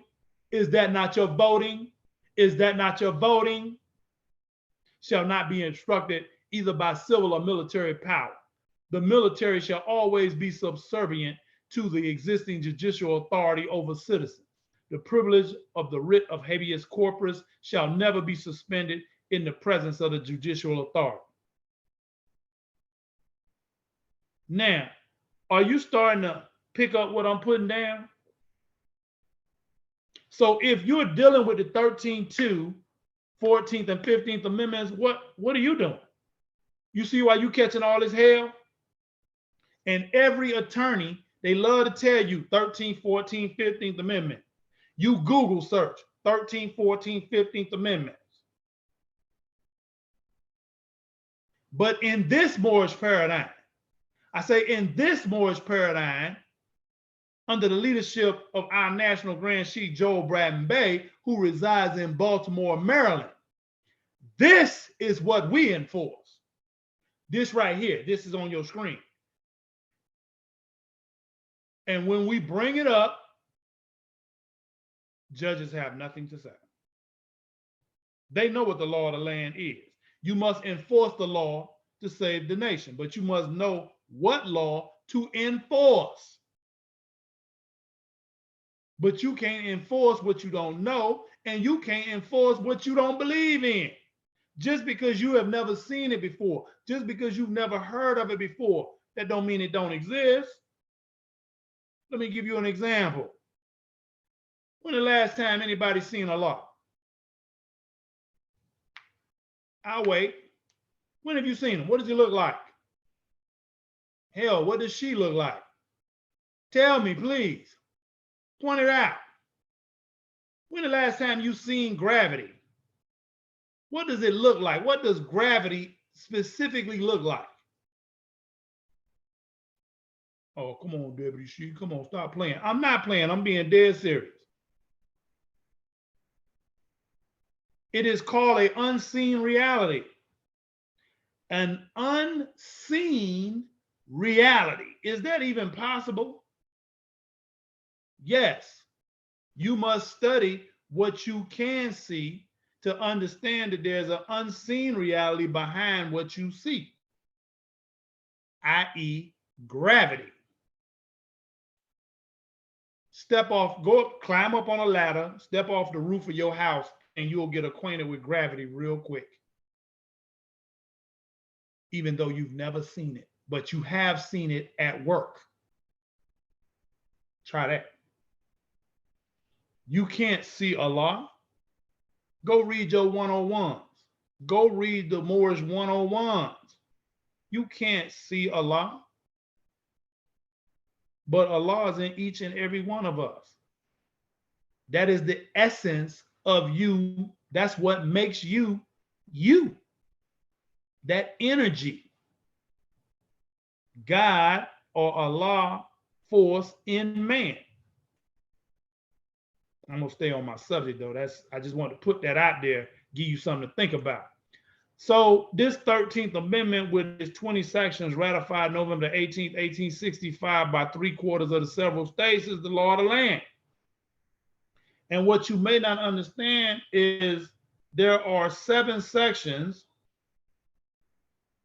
that tie this to the free national constitution, the first 7 articles of the original constitution that Prophet Noble Drew Ali told you in the Moorish Science Temple Constitution and Bylaws in Act 5 to obey. See, 7 sections. Section 3, Section 4, Section 7, Section 8, Section 9, Section 10, Section 16 ties you to the free national constitution. I'm not going to waste time reading all of that. That's something for you to study. get your 1320 out, get the free national constitution out, and deal with it. I'm not going through all of that step by step. I will not spoon feed adults like you are toddlers. I'm not going to do that. You are either going to research and study this information yourself, or you just out of luck. But what I want to draw your attention to in this 13th Amendment with 20 sections, 3 times it is mentioned, it talks about this 3630. 36 degrees 30. 36 degrees 30. In the introduction that I read, 36 degrees 30 mentioned. In the 13th Amendment with 20 sections, which is a permanent part of the free national constitution, it is mentioned 3 times. What is this 36 degrees 30? See it there in section 7? When any territory of the United States south of north latitude 36 degrees 30 shall have a population equal to the ratio of representation for 1 member of Congress, and the people thereof shall have formed a constitution for a republican form of government.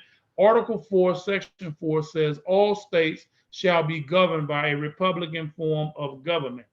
So what President Lincoln was having all of the states in the Confederacy do, realign your state constitutions and realign it to the free national constitution, of which the 13th Amendment with 20 sections is a permanent part of. Realign your constitutions so that the people living in the Confederate States who were in rebellion can have their citizenship reinstated. And when you do that, you will get compensated, naturalized, educated, and colonized. Right there. Hopefully that makes sense. 3630, what is it? What is this 3630 that the 13th Amendment with 20 sections keeps talking about? What is it? Let's talk about it. I'll get it here in just a minute. See, let's deal with this compromise of 1820. See that line on the screen? Let me move it down a little bit. Just a little bit. I'll come to it in just a minute. See this line? That's the 3630 parallel. 3630 parallel. Real quick. Simple. Everything north of the 3630, free state. Everything south of the 3630, slave state. This whole issue is dealing with slavery. Do you get it? Everything north of that 3630 parallel, see it in red on your screen? Let me move it a little bit just so you understand. Everything north of that red line, free. Everything south of that red line, slave state. Real quick. I had to give you an illustration. In particular, Missouri, isn't that where Dred Scott was from? Our brother, Dred Scott? Are you starting to get it now? He had a problem, didn't he? Brother thought he was a citizen. United States Supreme Court, the same United States Supreme Court that said the 13th, 14th, and 15th Amendments were fraudulent. That same Supreme Court said Dred Scott was not a citizen. And the descendants of Africans shall not be citizens. Section 12 of the 13th Amendment with 20 sections.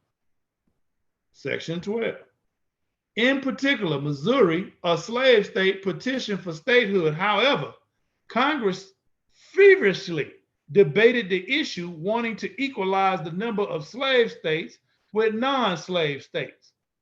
As a result, giving statehood to Missouri provided an excuse to also allow statehood to Maine as a free state.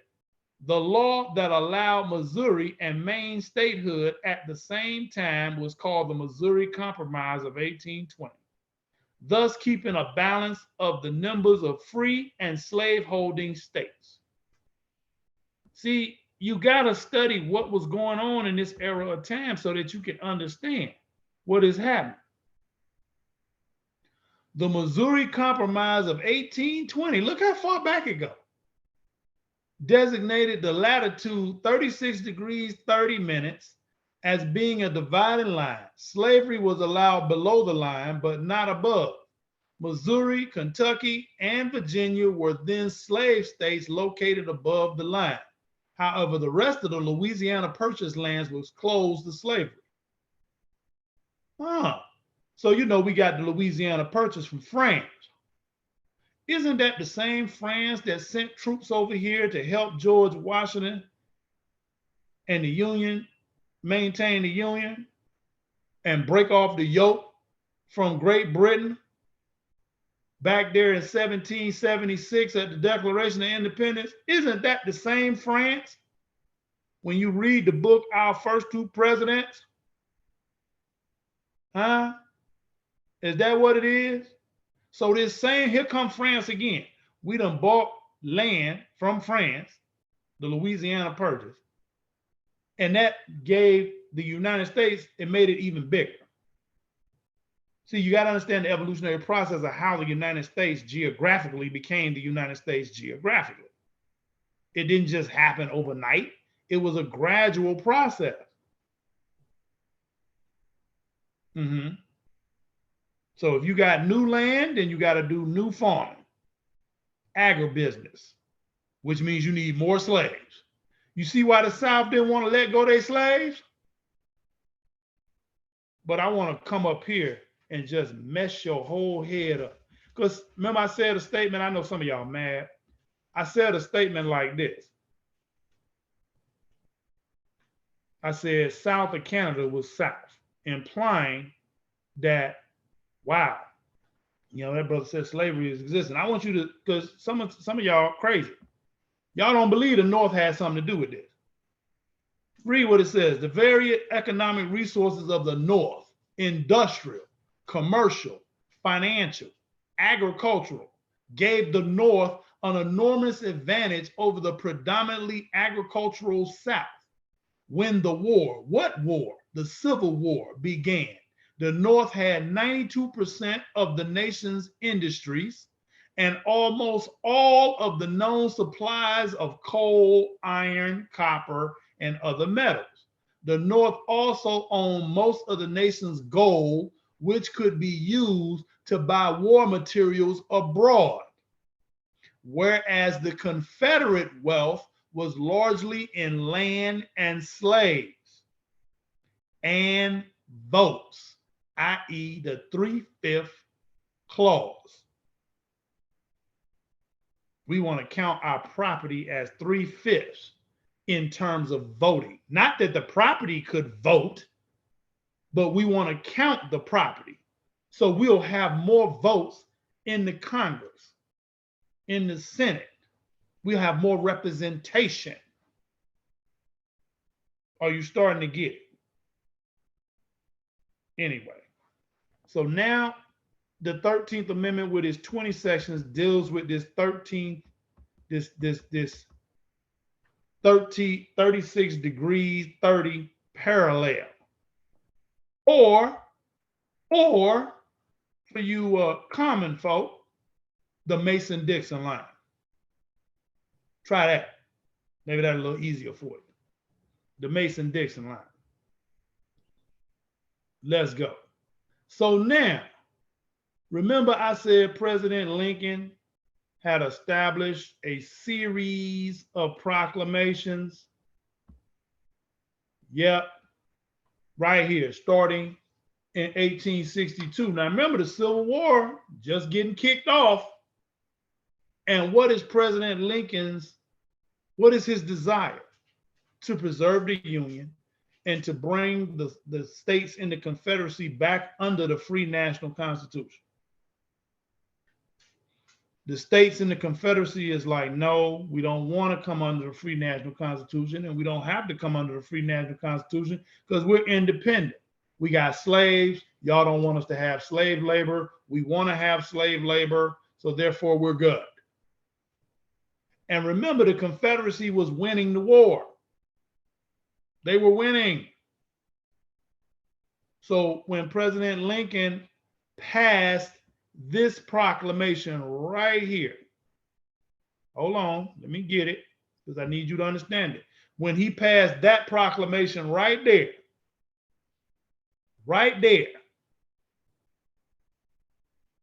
see, there's a reason why I didn't go into them. I just got the names of them because I need you to associate the names of these proclamations with what you've been taught.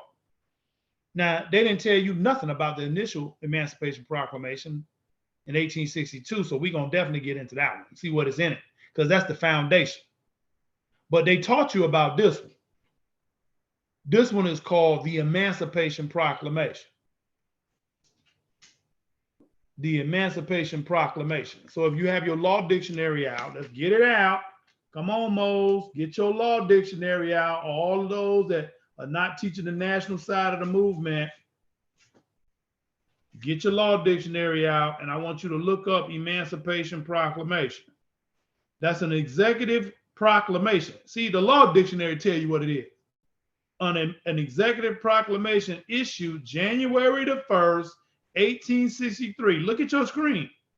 An executive proclamation issued January the 1st, 1863 by Abraham Lincoln declaring that all persons held in slavery in certain designated states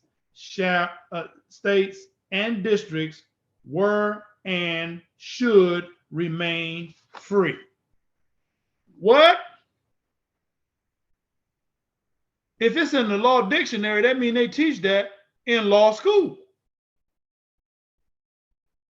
See what it's actually called, though? Supplemental Emancipation Proclamation. So now let's get off into it. What's in it? What's in these proclamations that we need to be aware of? So this starts with the initial Emancipation Proclamation, September the 22nd, 1862. Let's see what it says.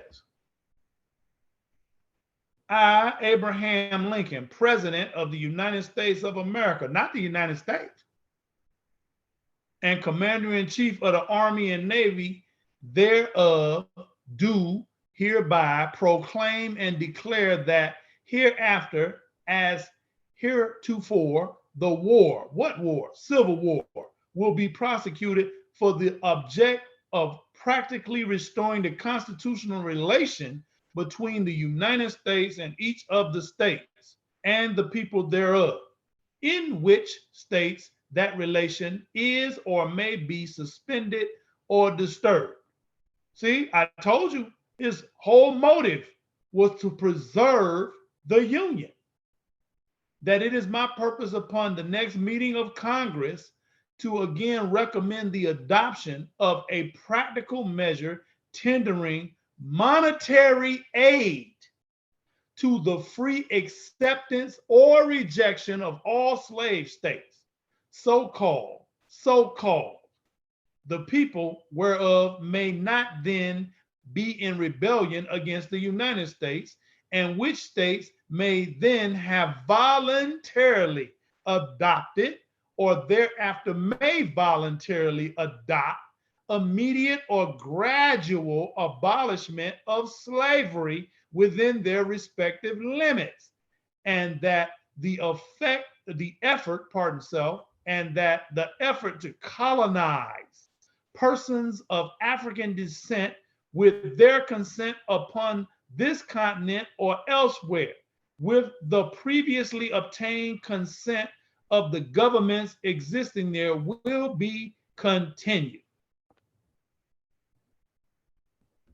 Oh, I'm not done. That on the first day of January in the year of our Lord, 1863, wait a minute, 1863, 1,863. I need you to connect the dots on this. In the year of our Lord, 1,863. Are you getting it now? Is it starting to make sense? All persons held as slaves within any state or designated part of a state, the people whereof shall then be in rebellion against the United States, shall then be thenceforward and forever free, and the executive government of the United States, including the military and naval authority thereof, will recognize and maintain the freedom of such persons. Stop. Will recognize and maintain the freedom of such person. There is but one issue for them. Them who? All of these people clinging to names and principles that delude to slavery. For them to be recognized, Prophet Noble Drew Ali, President Abraham Lincoln, and the executive government of the United States, that goes all the way to the presidency, including the military and naval authority thereof, will recognize and maintain the freedom of such persons, and will do no act or acts to repress such persons or any of them in any efforts they may make for their actual freedom. So you mean to tell me it's something we got to do? See, there's something you and I got to do to make this work. But again, if you don't believe in what's on your screen, you certainly can't enforce it, because you're allowing Becky and Billy with a 6th grade education to spin you around at the DMV. You letting Juan spin you around at Social Security Administration. You letting Pablo mess you up at the IRS. You don't want to enforce the law to save the nation, enforce the 13th Amendment with its 20 sections, because you really didn't study it. You just taking tests. You think you're getting away. You didn't internalize it. So when you speak from a position of fear. And because those individuals who are called today white folks can sense fear, just like animals, they can sense fear. It's what causes them to get emboldened. So since they are our natural opposite, all you have to do is come with a position of strength and it will back them right down. That's why I talk the way I talk. Initial Emancipation Proclamation. Hopefully that made sense. I'm not going into all of it. Okay, because we're going to come here. Next, President Abraham Lincoln's Compensated Emancipation Proclamation. Notice, dated December the 1st, 1862. Went back to Congress again. Notice, some 2 months after the issue of his great Proclamation of Liberty, which would have been the initial Emancipation Proclamation that we just covered. President Lincoln, in his 2nd annual meeting to Congress, December the 1st, 1862, took occasion again to refer to compensated emancipation. Compensated. That means somebody's going to get paid. And indeed to the entire matter of slavery and freedom in the most instructive and convincing manner as follows. On the 22nd day of September last, a proclamation was issued by the executive, a copy of which is herewith submitted. See? In accordance with the purpose in the 2nd paragraph of that paper, I respectfully now recall your attention to what may be called compensated emancipation. And he goes into that. on and on and on. Again, you're going to have to pick it up and read it for yourself. You see, he illuminates the Egypt of the West. They too, and each of them must have access to this Egypt of the West without paying toll at the crossing of any national boundary. Let's keep it moving. We're going to keep it moving. I'm going to jump down here, though. We right there. Now, I need you to hear me, Moors that want to deal with United States codes and not the law of the land. All slaves who shall have enjoyed actual freedom by the chances of the war. What war? Civil war. At any time before the end of the rebellion shall be forever free. But all owners of such who shall not have been disloyal shall be compensated for them. That means the slave holders at the same rates as is provided for states adopting abolishment of slavery, but in such way that no slave shall be twice accounted for. Then it says Congress shall appropriate money and otherwise provide for the colonization of free colored persons with their own consent at any place or places within the United States. Hold up. Hold up. Wait a minute. Hold up right there. Let me read that again.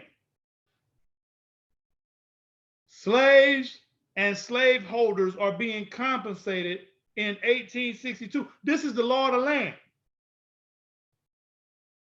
All slaves, not some, all slaves who shall have enjoyed actual freedom by the chances of the war at any time before the end of the rebellion shall be forever free. So you get your freedom, but all owners of such, slave owners, who shall not have been disloyal shall be compensated for them at the same rates as is provided for states adopting abolishment of slavery, but in each way that no slave shall be twice accounted for. Do you see why the Europeans who are in the South are still flying the Confederate battle flag?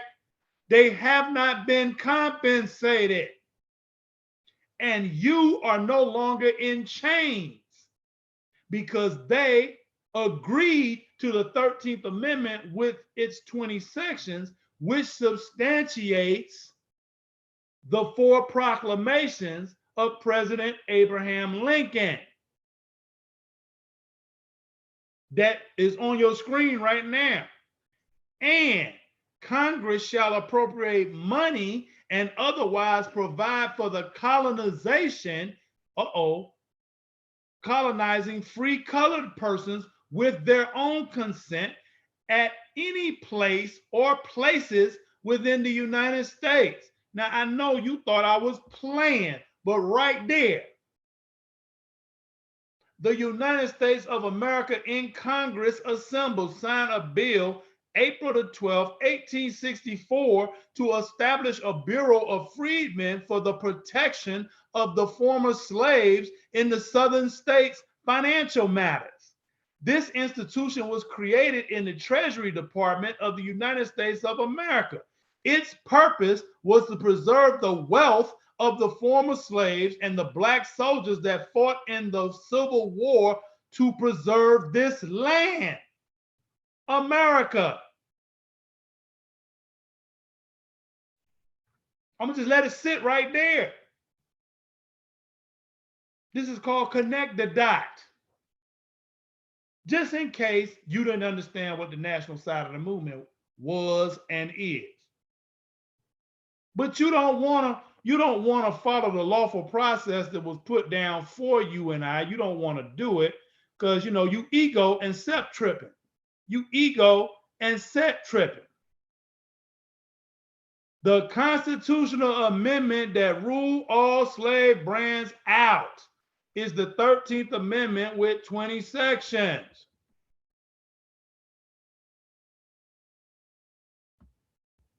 Here. See? Rules it out. But you don't want to deal with it. I get it. I don't believe that. I don't believe that. Fine. We ain't talking about how you feel. We talking about the law and what we can prove. This is on the books right now. They just ain't gonna mention it to you. The constitutional amendment that ruled all slave brands out is the 13th Amendment with its 20 sections. This law passed both houses of Congress and was signed into law by President Lincoln on February the 1st, 1865. This law provided compensation, money, to both the slave and the slaveholders. I just showed it to you. Land over 22 states for the purpose of colonization. We just showed it to you. Naturalization, the process by which one gains nationality after birth and becomes entitled to the privileges of citizenship. As a result of the conspiracy, this law has never been carried out. This is also why President Lincoln was assassinated. The 13th Amendment with 2 sections was asserted in its place with the same vote count. 38-6 in the Senate in 1864 and 119-56, 8 not voting, January the 31st, 1865. Then it was ratified on November the 18th, 1865 by 3/4 of the several states, which made it law. Every judge in the country knows this. They praying to God you don't find out. Count as the 13th Amendment with 20 sections. The only way you can actually trace that amendment is according to bill number SR 16. There were several 13th Amendments introduced, but the 13th Amendment with its 20 sections was finally decided upon. The several states never properly ratified the existing 13th, 14th, and 15th Amendment. Hello? The several states never properly ratified the existing 13th, 14th, and 15th Amendments. You say, what? One more time, last time, for emphasis. Right there. The United States Supreme Court rules 13th Amendment with 2 sections, 14th, 15th Amendments, unconstitutional, void, and invalid. 3 dead badges of law. Let's move on. Got to get in the School of Law and History. So now you got the 13th Amendment with 20 sections. So let me, I done address the 3630 parallel. I done address that. I done address the free net and how this ties back and substantiates the 4 proclamations of President Abraham Lincoln. So now, hold on, because I know some of us are just lazy. See, I'm going to take all the excuses away. So let me get back into the law dictionary, and let me read for you. And if you have your law dictionary out, please get it out. We need to deal with what is the lawful definition of substantiate. What is that? So we'll go to substance. I'm going to do substance and substantial, which is substantiate is in there. Substance, essence, the material or essential part of a thing, as distinguished from form, that which is essential. And then you have substantial. Remember, substantiate is in this word definition of substantial. Of real worth and importance. Say what? Of considerable value, valuable, belonging to substance, actually existing. So for those that have never seen the 13th Amendment with its 20 sections or the proclamations of President Abraham Lincoln, please understand that 13th Amendment with its 20 sections ratified November the 18th, 1865, which makes it law and substantiates the 4 proclamations of President Abraham Lincoln. This is what I'm talking about when I use that word. Actual existence, real, tangible.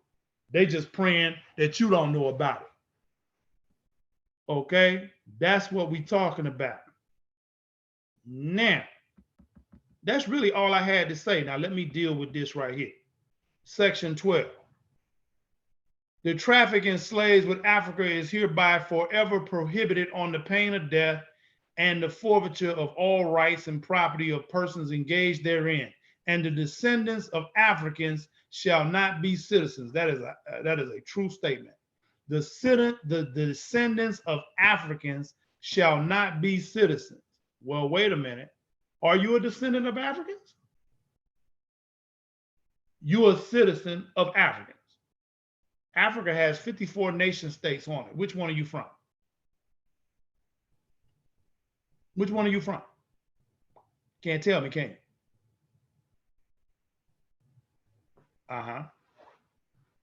Are you a citizen of Africans? Are you? I don't know. I need you, but I need you to think about this.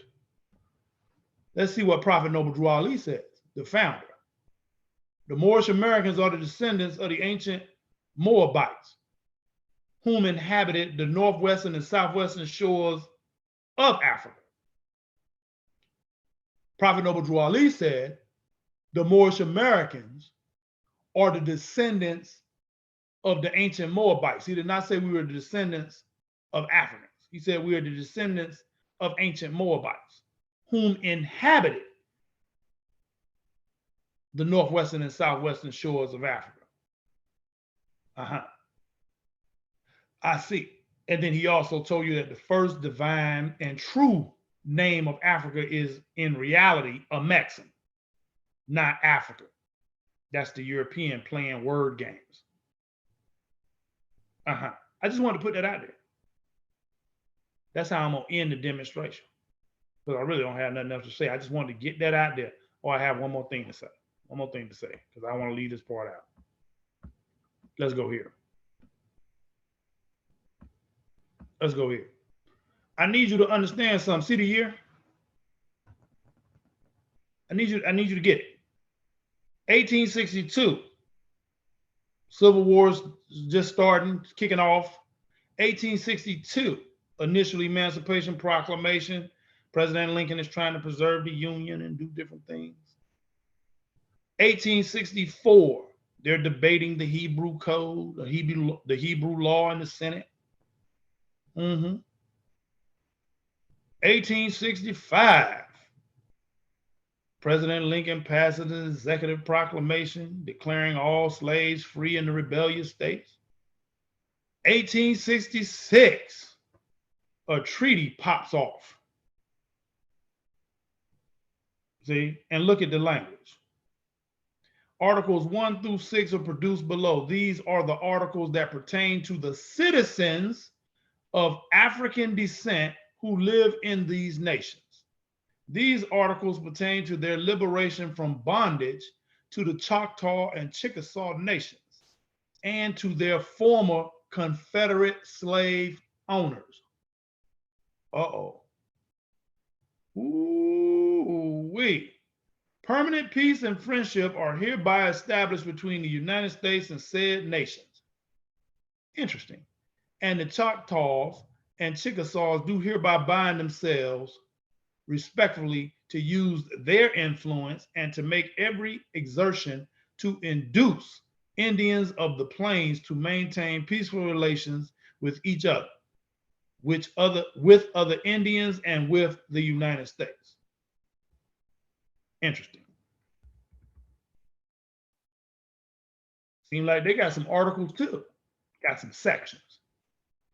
The Choctaws and Chickasaws hereby convent and agree that henceforth neither slavery nor involuntary servitude, otherwise in a punishment of a crime whereof the party shall have been duly convicted in accordance with the laws applicable to all members of the particular nation, shall ever exist in said nation.